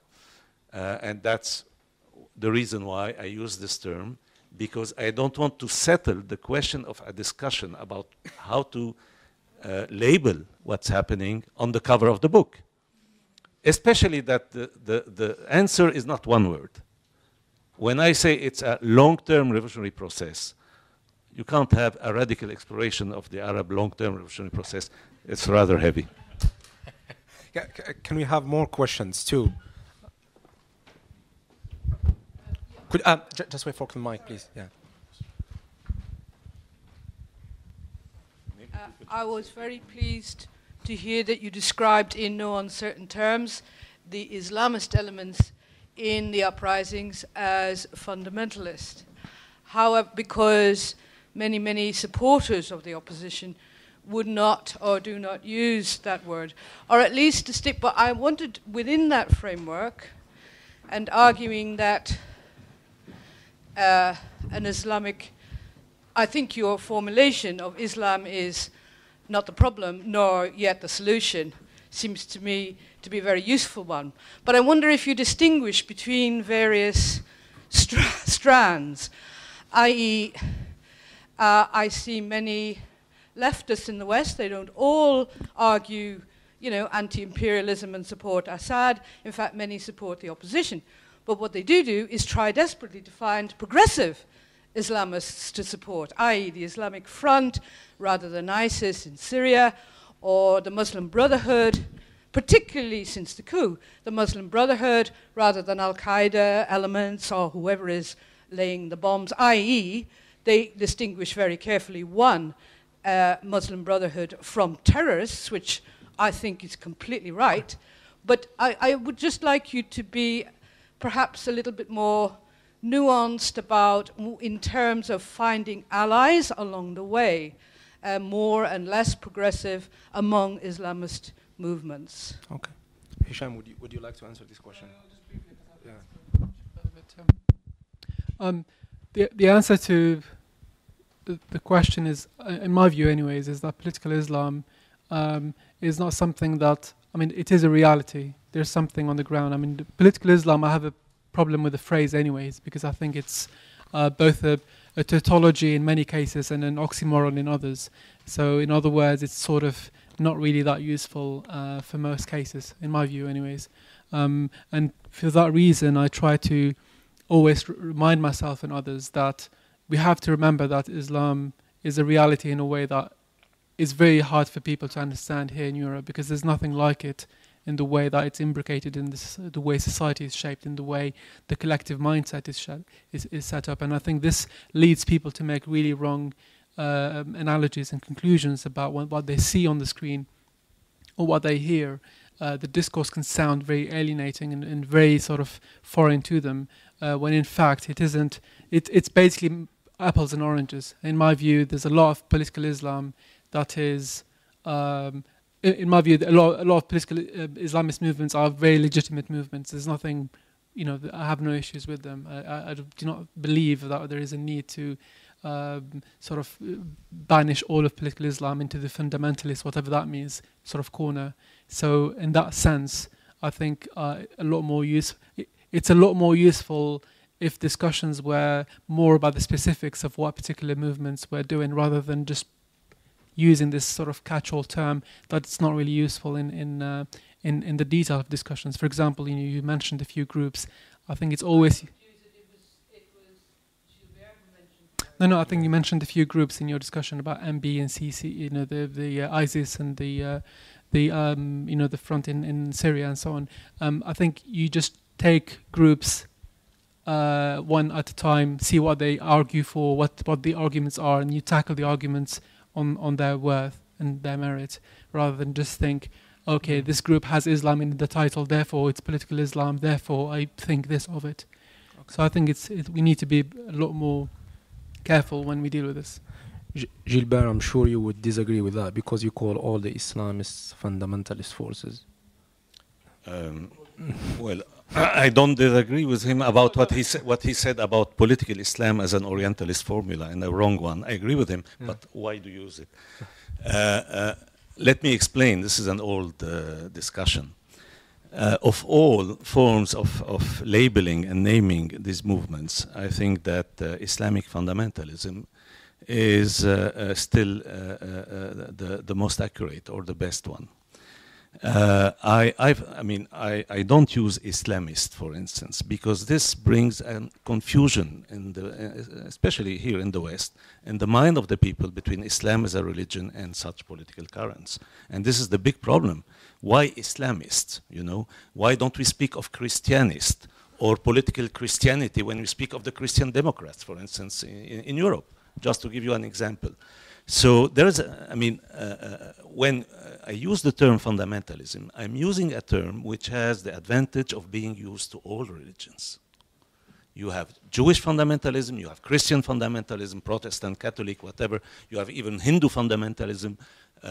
So that's the advantage of it, which puts it in relativity. And we understand that this kind of phenomenon that developed in our part of the world is not the preserve of Islam. It affected all religions. It has social, historical roots, explanations for the fact that it emerged in the 80s. Okay, I'm not going into that, but that's the point here. Now, of course, once you label these movements, but by what they have in common, whether Al Qaeda or the Muslim Brotherhood, they have something in common. They have common ideological roots. Ultimately, in this idea of the application of the Sharia and all that, I mean, the Islamic State, the concept of the Islamic State, which was essentially forged or created by Rashid Rida historically, is common to all these movements. Now, some of them are terrorists, some of them are reformist, but okay, within the range of the same program. So Islamic fundamentalist alone is not enough. But it is a characterization, for instance, which allows you not to put the Turkish AKP in the same category. The Turkish AKP is not an Islamic fundamentalist organization, for instance. So I wouldn't apply this label to every single organization which has any reference to Islam. This would be very misleading. Can we take 3 more questions? Yeah? And then you, and then you. Yeah. Okay. I find both your talks very interesting and very challenging to try to think through what you both are saying and the kind of try to work out this about Islamic fundamentalism, what's the difference. But one thing that I want to raise here is that we also need to discuss the longevity of Western influence and control. What are we going in that particular part of the world, and what are the reasons for that Western fixation with the Middle East? Leave aside the fact that it's one of the richest part of the world in terms of oil resources. And secondly, the insertion of Israel in that region from 1948 fundamentally changed the equation as well. And we also had seen a war, some sort of violence and wars every decade. If you look at every decade, we've seen a war in that, in the last one of the Libyan, and then we go to the Syrian revolution, we've seen that. So that's the reality of violence in that area, etc. The second aspect of the Western fixation is that there's longevity, for example, of dictatorships in that area, a long relationship as well, whether monarchical or republican. And therefore, I'd like you to make a connection between the two. They're interconnected in sense of word. So to develop my point a bit further, if you forgive me, very quickly, can I just develop it further? It won't take me long. That if you look at the emergence of what you call political Islam, Islamic fundamentalism, we also had 2 great ideologies that have passed away, died away. One was Arab nationalism.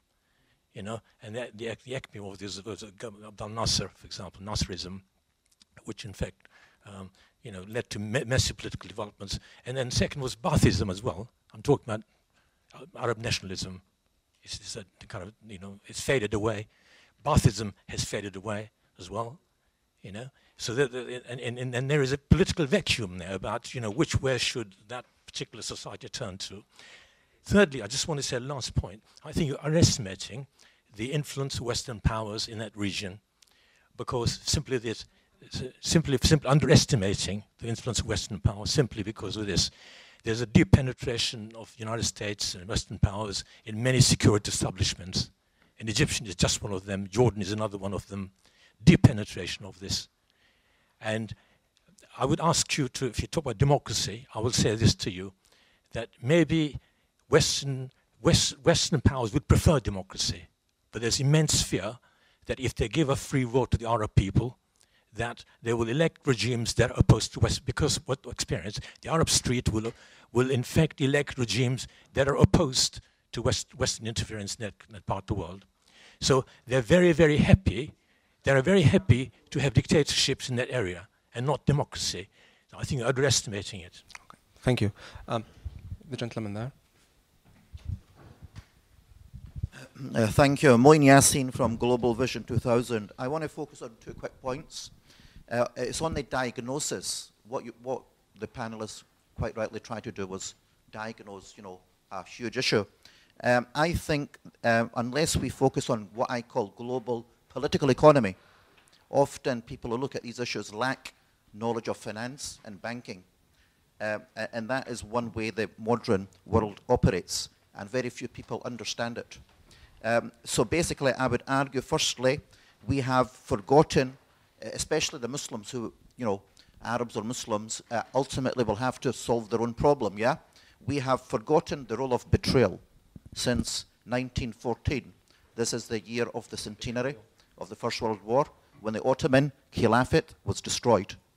Despite huge sacrifice by British blood at Gallipoli, one of the worst defeats in the British Empire, it was through subversion that the Ottoman Empire was destroyed.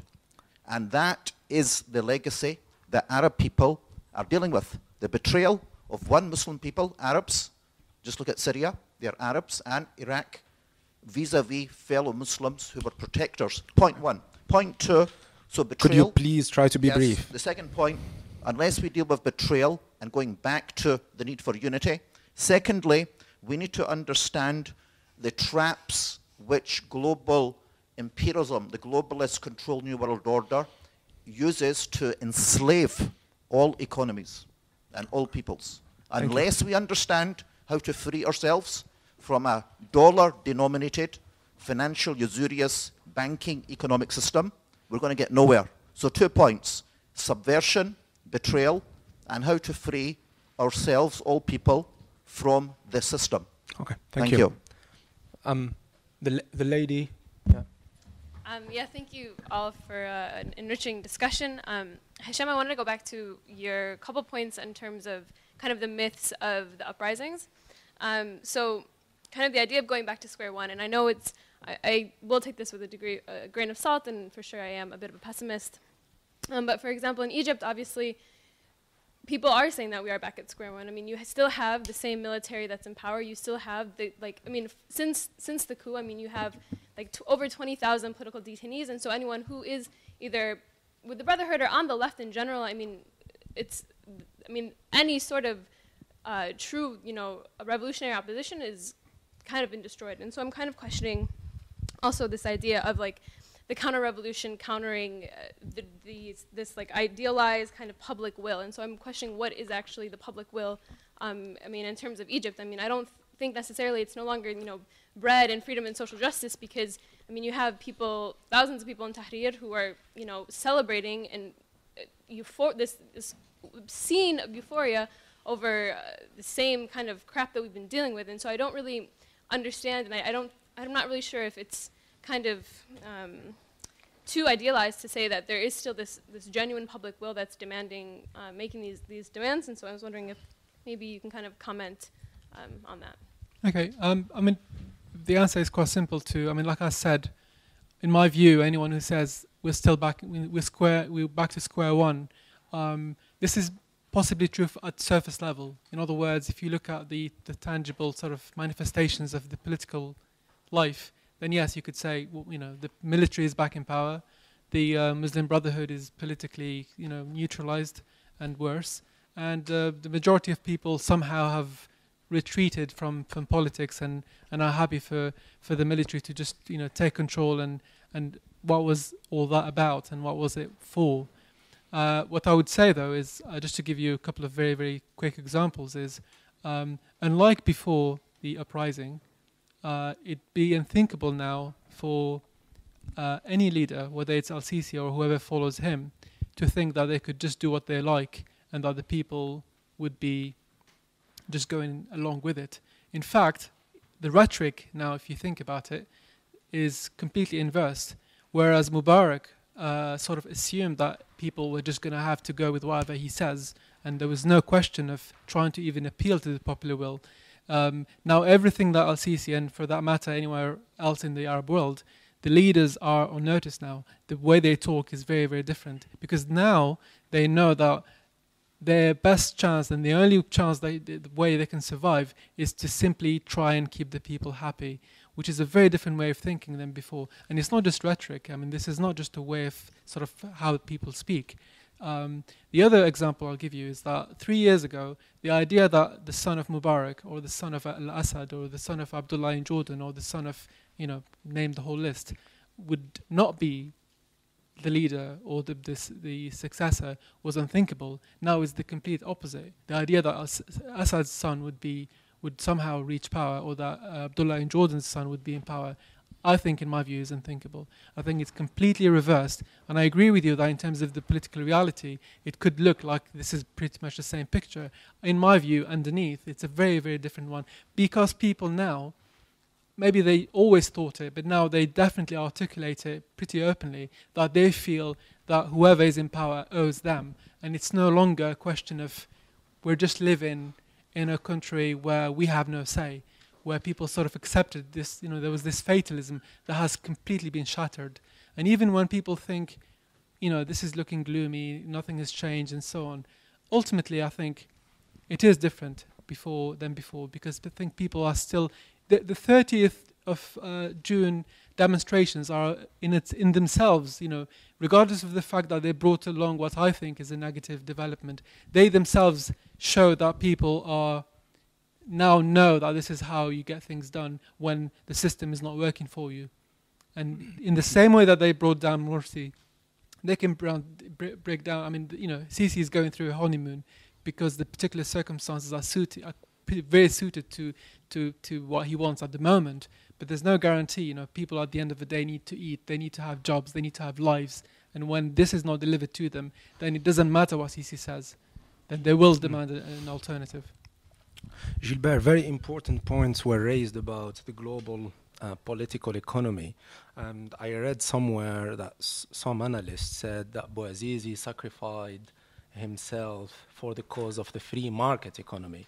So all what is needed is more neoliberal capitalism and everything will be solved.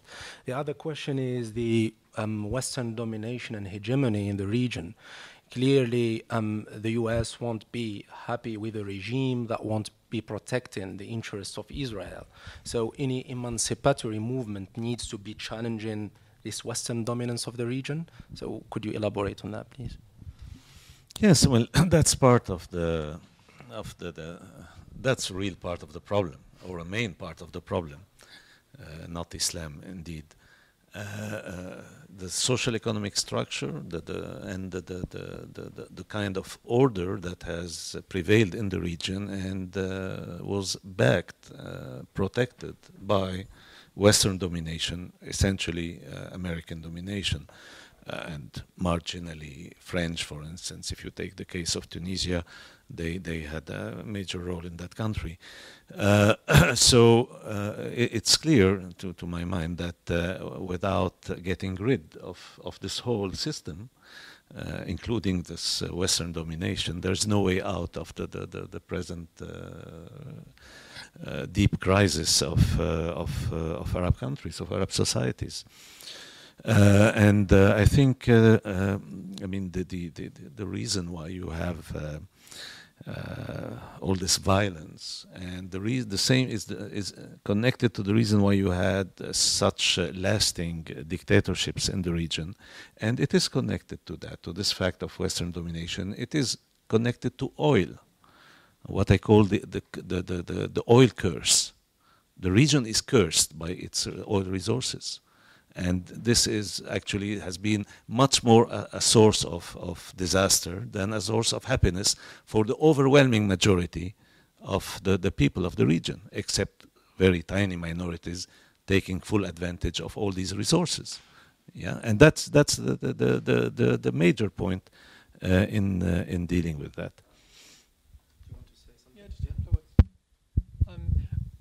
Ultimately, anything we say about politics, wherever the context is, will have to take into account, the macro picture, which is, the interest of various countries. And of course, when you have a country like the United States, which is so dominant, which has such power and reach and influence over the various regions of the world, especially, as Gilbert said, one of the critical regions, the Middle East with its energy resources, then that has to be factored in. But I do say, and I think it's a huge mistake to try and put this into the equation as sort of the dominant factor, because I think this is part of the problem of why for so many years people sort of had this almost defeatist sort of approach to things, because they felt, what's the point of trying to overturn a dictator who's backed by essentially the superpower? There's no hope. And this is a sort of this is a perspective that was encouraged by a lot of regimes. A lot of regimes have thrived on this. They've thrived for years and decades on the notion that they are themselves omnipotent. They see everything. They can control everything. They can sniff anything out before anything erupts, and they are backed by whatever the Western sponsor of the day. And this is something that, while there is of course a measure of truth to it, the United States will protect its interests and will sponsor and fund and support those people who do its bidding. But ultimately that's what all states do, and that needs to be factored in, but should not dominate the idea that it's people's ultimate, will that really shapes their destinies. And I do believe this, and I think this is something that is one of the key differences. People are starting to believe in this, and they're starting to believe that if enough of them manage to articulate their will and fight for it, then they will overcome. Can you take more questions? And could you please say to in the question? You, okay, you start, and then you.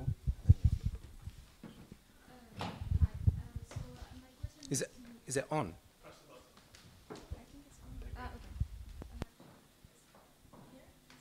No.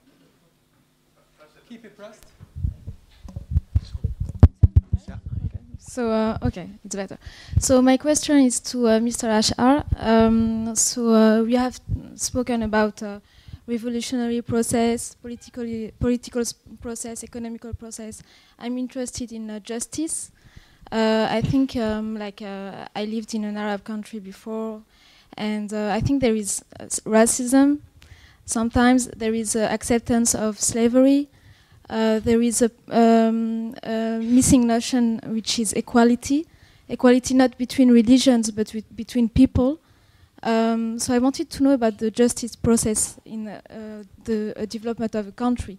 How does it work? Is it a bottom-up process, or does it come from the state? And I think that is the main issue that we have to face right now. Can you pass the mic? Hi. My question is to Professor Ashar. I'm just curious to hear your thoughts on the potential alternatives with regards to Syria.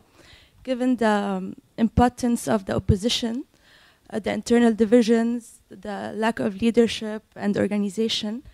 I'm just curious to know what can be done in terms of finding a solution. How can we come up with a vision, a plan, a program that can satisfy the aspiration of the Syrian people without having to wait for a solution imposed from abroad, or one that comes from the Syrians themselves without having to wait for one imposed from Geneva 2 or 3 or 4. Thank you.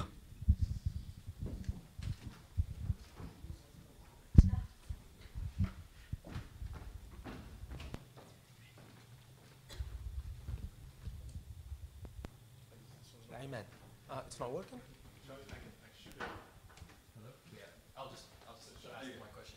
No, because it is recorded, so...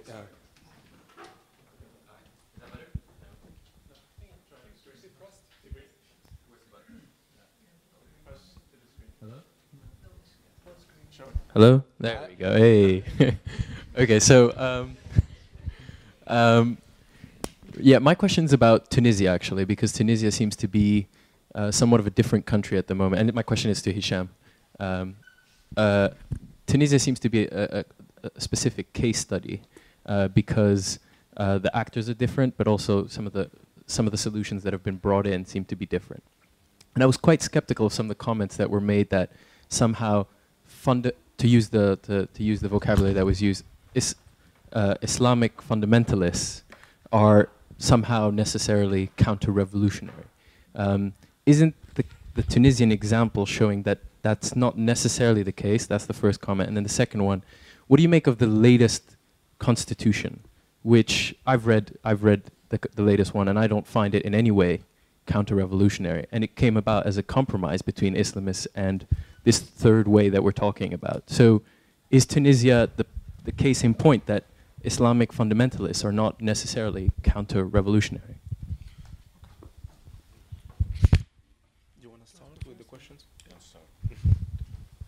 Okay, I'll start with Imad's question. Okay, I interviewed Rashid Ghannouchi about 7-8 years ago when he was still back here in exile, and it was clear to me at the time.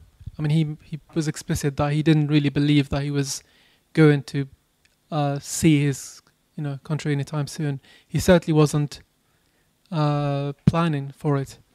But the one thing that struck me was that, as you say, he seemed to already be preparing for the sort of political calibrations necessary to try and live in an environment where he had to, as you say, make compromises.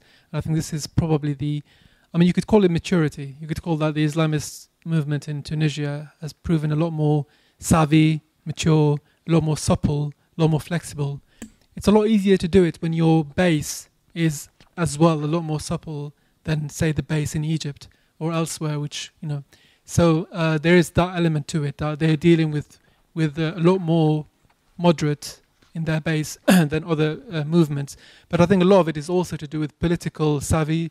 It's to do with the maturity. And I think in terms of the constitution, I haven't read all of it. And of course, most people who have been reading it, they went straight to the articles to do with, you know, women's rights and so on.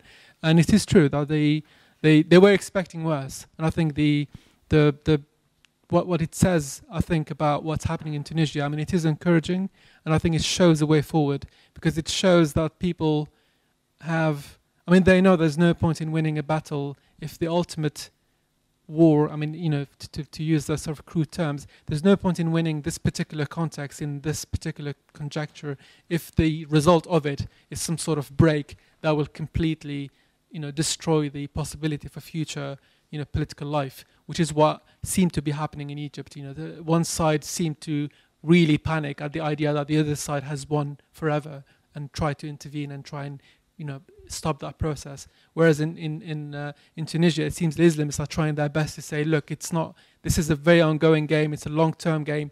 We might be on the ascendancy now, but there is enough possibility for the other side to know that it can win, that everyone seems to be happy to go along.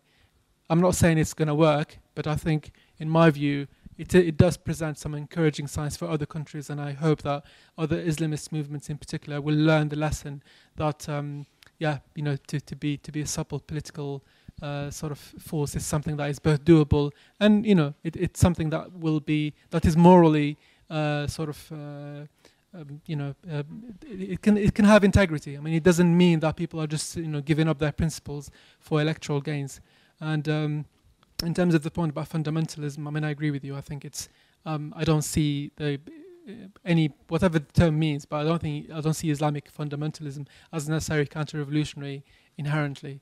But I guess we have to speak about specific cases to judge their merit. Well, I very deeply disagree with that. Any movement that has as its program the imposition of the Sharia is counter-revolutionary, is profoundly reactionary, because this is a profoundly reactionary program, period. I mean, of course, if you believe that this is the solution, of course you won't call it reactionary. Now it's a problem of a set of values. What are your values? If your values are democracy, if they include women's emancipation and the rest, I think you have a major problem in that regard. And we should stop with this kind of you know, assessment of An-Nahda as the mature guys. An-Nahda were not in the same balance of forces than the Egyptian Muslim Brotherhood. If they had 10% of the balance of forces of the Egyptian Muslim Brotherhood, they would have probably acted in the same way. The Muslim Brotherhood in Egypt had a huge organization. They won the parliamentary election. They had with the Salafists 60% of the parliament, and they won the presidential election. An-Nahda did not get that. They had to win through a coalition. They had to run the country through a coalition.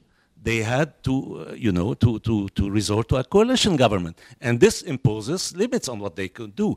The constitution is not An-Nahda's. It is the product of the kind of constitutional assembly, and it's a product of a consensus that they had to build there because they didn't have the majority. So that's the reason. Now, on the other hand, the way An-Nahda acted towards the workers' movement, the way that An-Nahda unleashed its militias to attack the UGTT physically, the way An-Nahda let the jihadists, as they call them, in Tunisia prosper and develop and all that, all this makes, as a result, that a big section, at the very least, of the Tunisian people and the Tunisian youth sees them as counter-revolutionary. It's not me alone. Far from it. So you have to get to that. And just watch the video of Ghannouchi with the Salafist in Tunisia, where they tell them, it's too early, we don't control the army. So we can't put Sharia in the constitution at this stage. Let us first prepare the ground.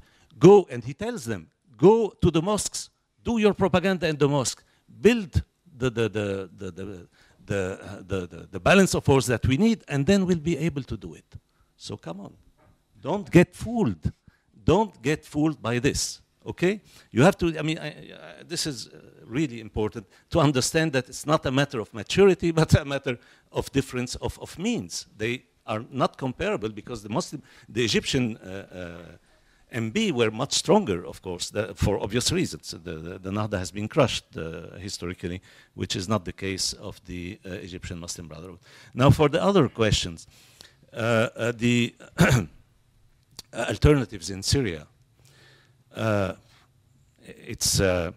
mean, you can say negatively what can't work. It's obvious that there's no way out of the Syrian for the Syrian crisis with this regime in power. It's just impossible, and even more so after almost 200,000 people killed, and the country completely shattered. Millions and millions of displaced and refugees. If you take both categories, you get into you know, huge, more than a quarter of the population. So this is absolutely huge and tragic. Now, the problem, Syria, as I said, is a clear illustration of this triangulation of the problem. Okay, you have an uprising which started by local coordination committees with a clear secular democratic program, very advanced, anti-sectarian, you know, and what you get, the regime did everything it could to militarize the conflict. Actually, it pushed towards that. I can give you examples of the way the regime pushed towards that, and indeed, the very fact of killing so many people every day was also a way of pushing people to take arms. And the regime did everything they could to favor the most extremist fundamentalist forces, and they released from jail in 2011 the jihadists that they had in Syrian jails. And you have more than rumors about the connection between the Al-Qaeda, the Islamic, so-called Islamic State in Iraq and the Levant, with the manipulation by the Syrian regime. So this is what is getting here. And the Democrats in Syria, all these young people and all that, thousands of whom are in jail, actually, in the jails of the regime. And one hopes that if someday they are released, this will help restore some kind of balance of forces. Well, these forces got caught between, the hammer and the anvil, the hammer of the regime, the anvil of this Islamic fundamentalist forces, which are not only Al-Qaeda, of course, I agree with that, the Salafist forces and all that are developing the Islamic Front, backed by funding from oil monarchies and the rest, are a real problem. And they are, another way of counter-revolution. A lot of people will tell you, we haven't started a revolution against Assad to get into a kind of theocratic dictatorship. Yeah? So that's the key problem. Again, the problem of the third way. In Syria, it is tragic, much more tragic than anywhere else, unfortunately. And finally, about the issue of you use the term justice. Justice was a major slogan. And who raised this question? Yes, justice was indeed a main slogan in the uprising. Al-Adala al-Ijtimaiya, for instance, in the case of Egypt, is a major part. Is one of the key slogans where you had bread, freedom, social justice, and this concept was there also in the revolt against corruption, against all that. Maybe not equality, and that's one weakness, political weakness in the region. This concept of equality, which historically is such an important value, is not yet rooted enough, I would say, in the political conscience of the progressive forces in the region. But justice, this sense of justice was very much there. The uprising, we should remember not only the fact that it was preceded by social struggles in Tunisia and Egypt, but it's also started on social issues. In Tunisia, the beginning of the uprising was the slogans were about employment as a continuation of the uprisings that you had in the country in the years before that, about the issue of employment, jobs, you know, and in a country facing, like other countries of the region, massive unemployment. In Egypt, it's true that it took a political character from the start because of the forces that called for the 25th of January. But, I mean, the social dimension was very much there. And then you had a big wave of worker strikes in early February, starting in 8th February. And that was a main factor in, as I said, the overthrow of Mubarak. Can we take more questions?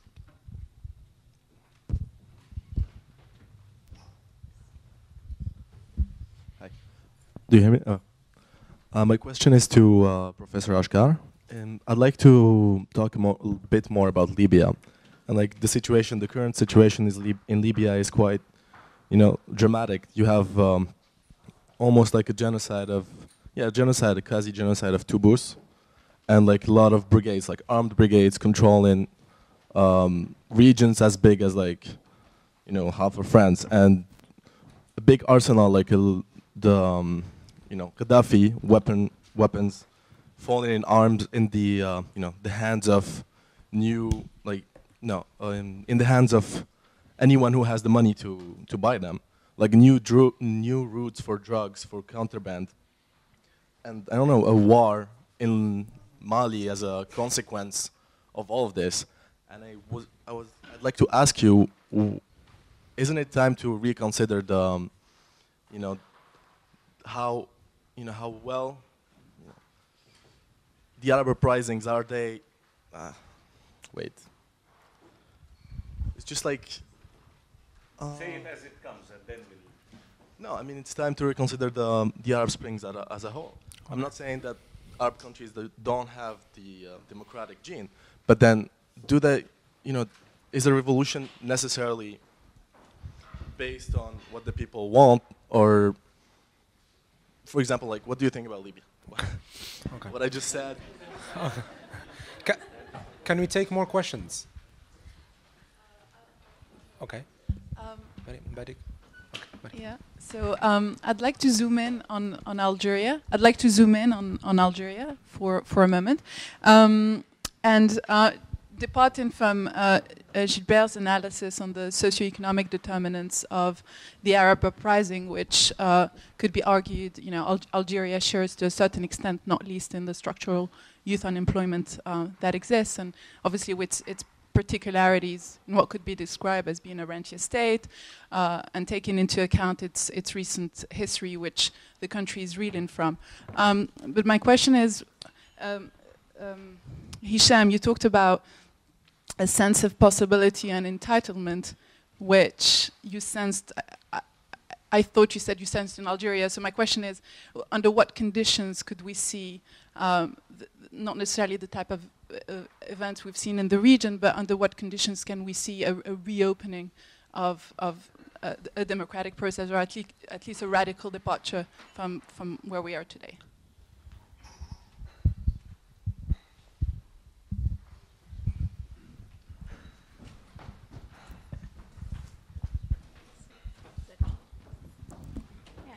Hello. Is it on? Okay.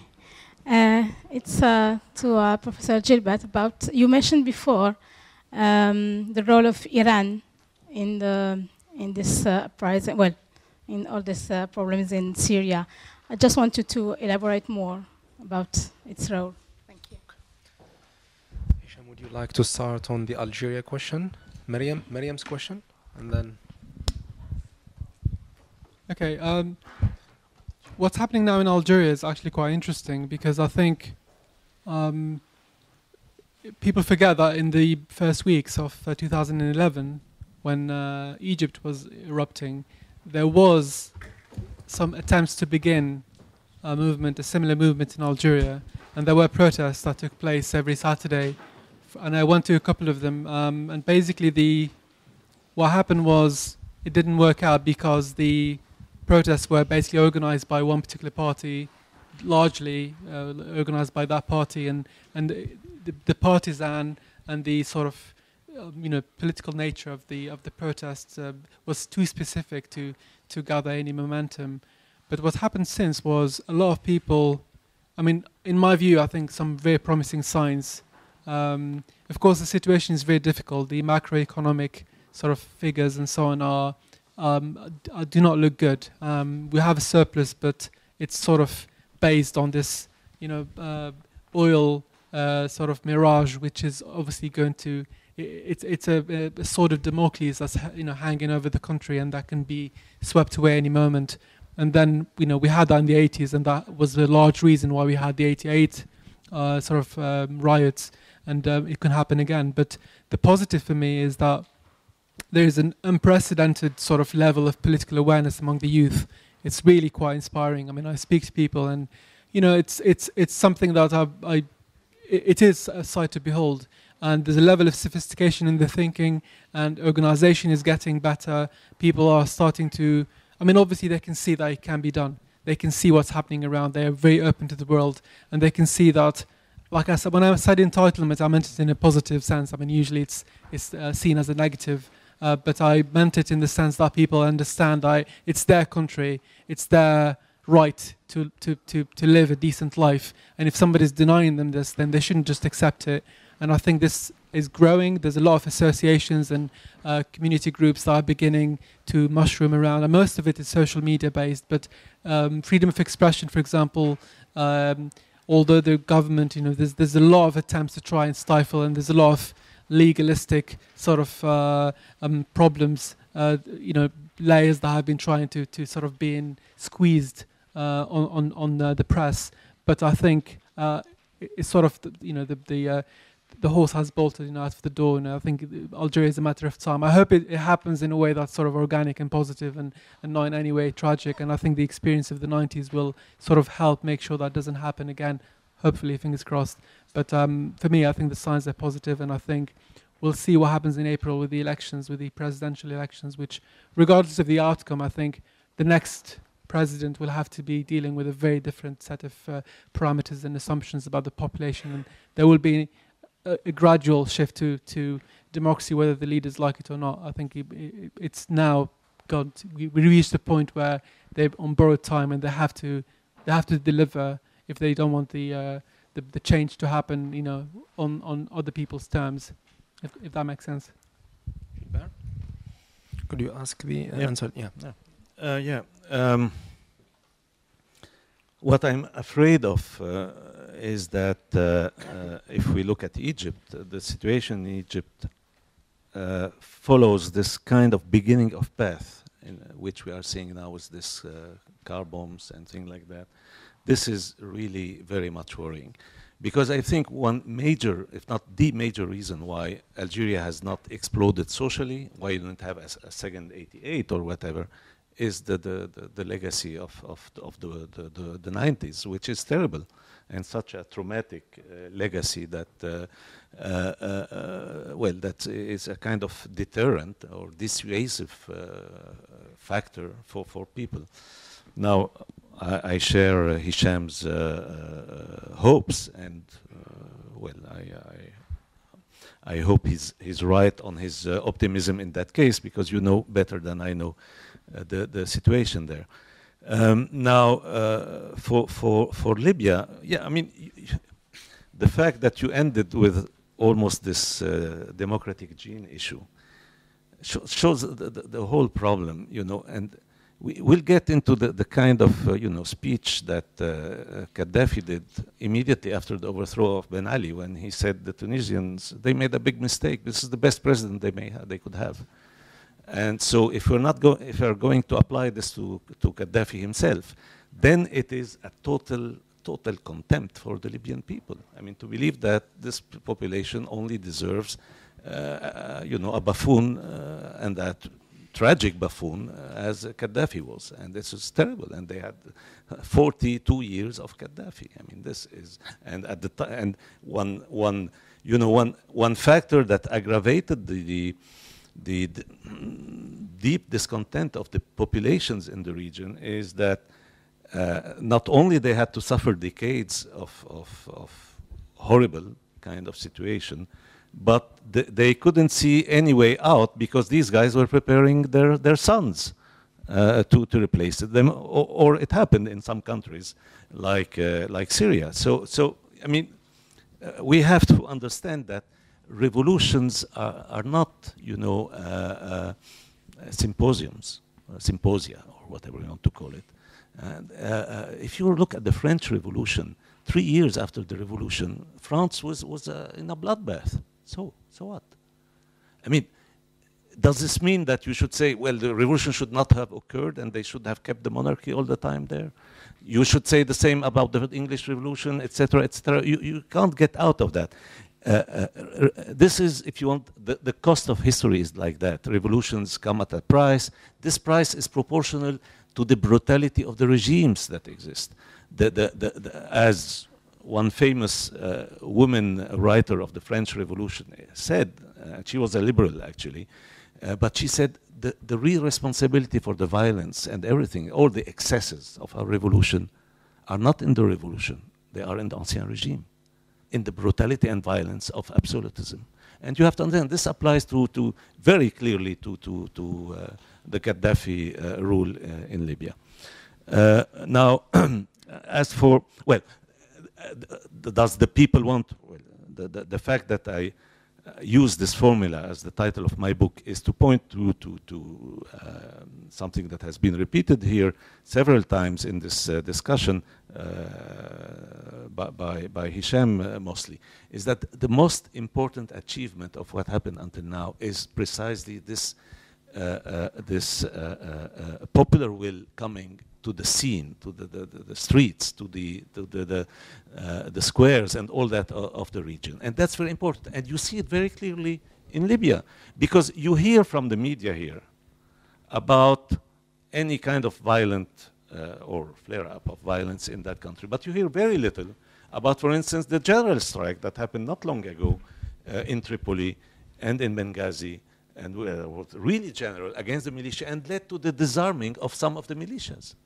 So you have a mass movement, you have a mass experience, you have elections which had the highest rate of participation of all the post-uprising elections that we have seen in the region. They were in Libya, they are much higher rate of participation than in Tunisia or Egypt. And you have an ongoing political process where people demonstrate every day, expressing their will. That's, in my view, a very important gain. Now, again, it's not settled because precisely Libya lacks, like the rest of the region, even more than the rest of the region, because of the kind of regime, very totalitarian that you had. It lacks organized progressive forces able to develop a kind of alternative way to what existed. That's the point. Finally, about Iran. Well, if we have to mention Iran in that respect, you can mention it in two respects. On the one hand, the role Iran plays as a major support to the Syrian regime, and indeed, again, to come back to the pessimism-optimism issue.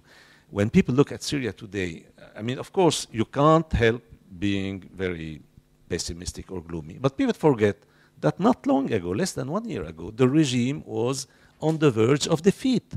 And that's what prompted Iran to intervene massively to the side of the regime through the Lebanese Hezbollah sending 10,000 fighters, and very, very, very good fighters, not like the Syrian army, one should say, and from Iraq you had tens of thousands of people intervening, and this allowed the regime to tilt the balance again and go on the counteroffensive. So Iran, in that regard, is directly responsible for the prolongation, this tragic prolongation of the bloodbath in Syria. Had Iran not been there, I can even be categorical on the issue of the fact that the Syrian regime would have been defeated. And the other aspect is 2009. Because you had an uprising in Iran, we shouldn't forget, preceding the Arab uprising of well, under different conditions and all that, but you have many of the common features, like the use of the internet and all that in organizing that. And that was a first step, a first manifestation of the will of getting rid of the kind of regime by, I would say, a large section, if not a majority of the Iranian population. So Iran is, I mean, has a much, I mean, it's a tougher nut to crack than what you have in the Arab world. Because it's an ideological regime based on a kind of theocracy, with the religious institution being central in the regime itself, and it has oil, and it uses oil in a clever manner to buy itself a social base, and it built a military apparatus which is totally devoted to the regime, which makes Iran a country where, I mean, it's again quite difficult to imagine a peaceful scenario. Can we take a last question, Kevin? Would you mind if I made a quick? No, we're running out of time. After I conclude, yeah. No, after I conclude, you can make your announcement.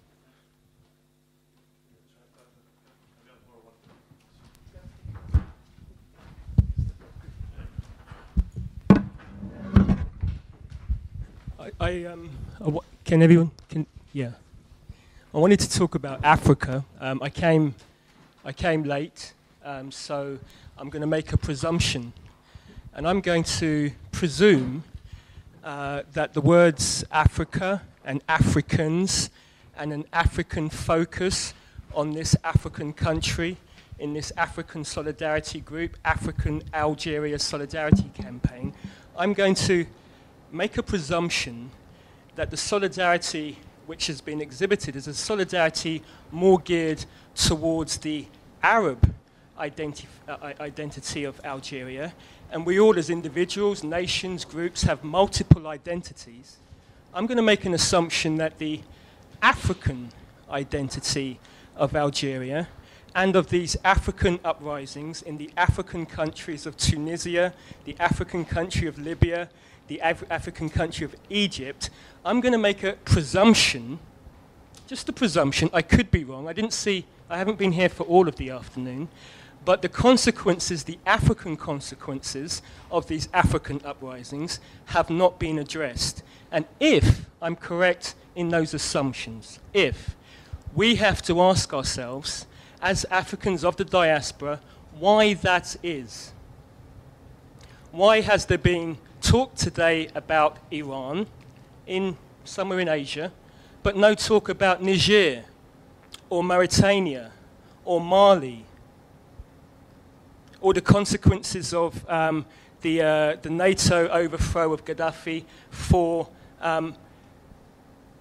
Chad, for example? Why has there so far, and again I've only been here for a short period of time, why when I observe and invite myself into a discussion with regards to Algerian brothers and sisters talking about the consequences of these uprisings, very rarely do I see an African focus, although it is very much an African country and there are very much African consequences.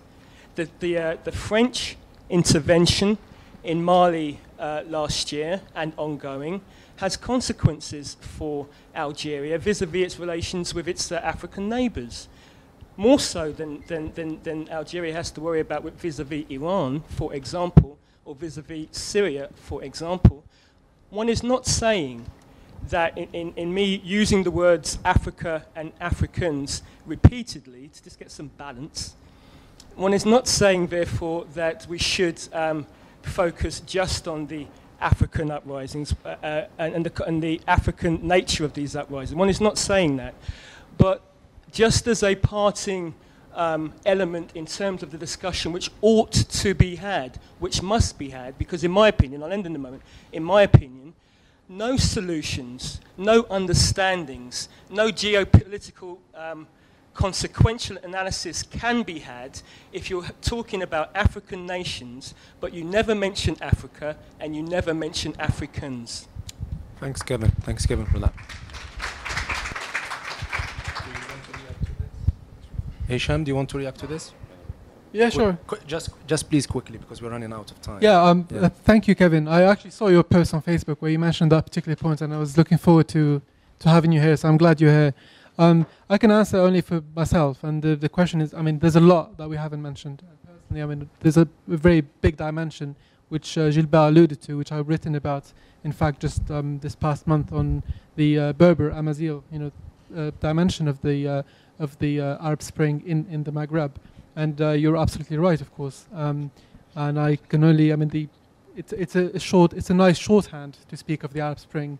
Nobody, I mean, if you go to Algeria and you say the Arab Spring, a lot of the people will just simply say, I'm not sure why you're calling it that, because for us, it's, something that doesn't really, we're not Arabs. I mean, there's Algerians who'll tell you that, and the same goes for, as Gilbert mentioned, in Libya. And in fact, Morocco is actually a very interesting case, because a lot of the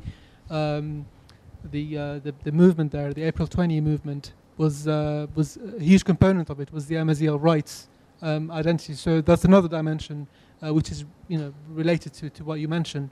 And so yeah, I mean the term Arab Spring or Arab Uprisings is it's a nice shorthand, because that's what people sort of refer to. And I agree with you that terms are not always useful. And in terms of consequences, the African the consequences within the continent are important. And I think we touched briefly on Mali and in Libya, but there's only so much we can. And at the end of the day, it's to do with the discussion. But I agree with you. I mean, I take your point. Yeah, you were not here. Indeed, when I started by explaining that using the term Arab does not refer to any kind of ethnic or whatever description, but it is a fact, whether you agree with it or not, but it is a fact, I think, undisputable, that the Arab-speaking region was in its entirety affected by the uprising that started in Tunisia and spread from Mauritania to Syria and Bahrain. And the language is not the main reason for that. Actually, the main reason for this spread is that there are common structural features that are characterizing this part of the world. It does not mean that Egypt or Tunisia or Libya are not African countries. They are certainly African countries. But they have more in common, structurally speaking, with Syria or whatever than they have with Senegal, my country of birth, where you had a movement. And look at the big movement, big difference. The movement there was for the application of the constitution. I dream we had conditions in any Arab country where people would go to the street, I mean, before 2011 at the very least, for the application of the constitution. So that's a difference. There's a major difference. And that's why we speak of an Arab uprising. It's not a statement, a political statement in itself. No, I mean, you may believe it's maybe the case for many people. I agree with you. It's not, don't interrupt, please. Of course, Algeria reproduced the Nasserist model, which was reproduced all over the region. Syria, Iraq, Yemen. You don't know the history of the regions. Sorry. And actually more to the east of, more in Western Asia, as if you want to call it like that, than it was the case in sub-Saharan Africa. Shall I call the Arab Middle East Asia? I mean, it's part of Asia, of course, like North Africa is part of North Africa. But in that case, this is the dynamics going on. And again, it's not, I mean, I start my book with that, with this clear distinction that this term is not used in any way and should not be used in any way against that. We are referring to the members of the League of Arab States, if you want. Yeah. Yes. Thank you. Okay, before I conclude, I have a few announcements to make. We will be holding our next event on the 16th of February. It will be 2 movie screenings of Malik bin Ismail. It will be in the Riverside Studios. So for more info, you can take a leaflet. As some of you know, ASC is financially independent and relies on your support, so please be generous with your contributions. And finally, don't forget to get a copy of Gilbert's book, The People Want, and I'm sure he will be happy to sign it for you. I will try to end with a positive note, with some lines from the Tunisian poet Abu al-Qasim al-Shabi. So he says, if the people want life someday, fate will surely grant their wish. Their shackles will surely be shattered, and their night surely will vanish. A big thank you to our speakers and to you, and see you next time.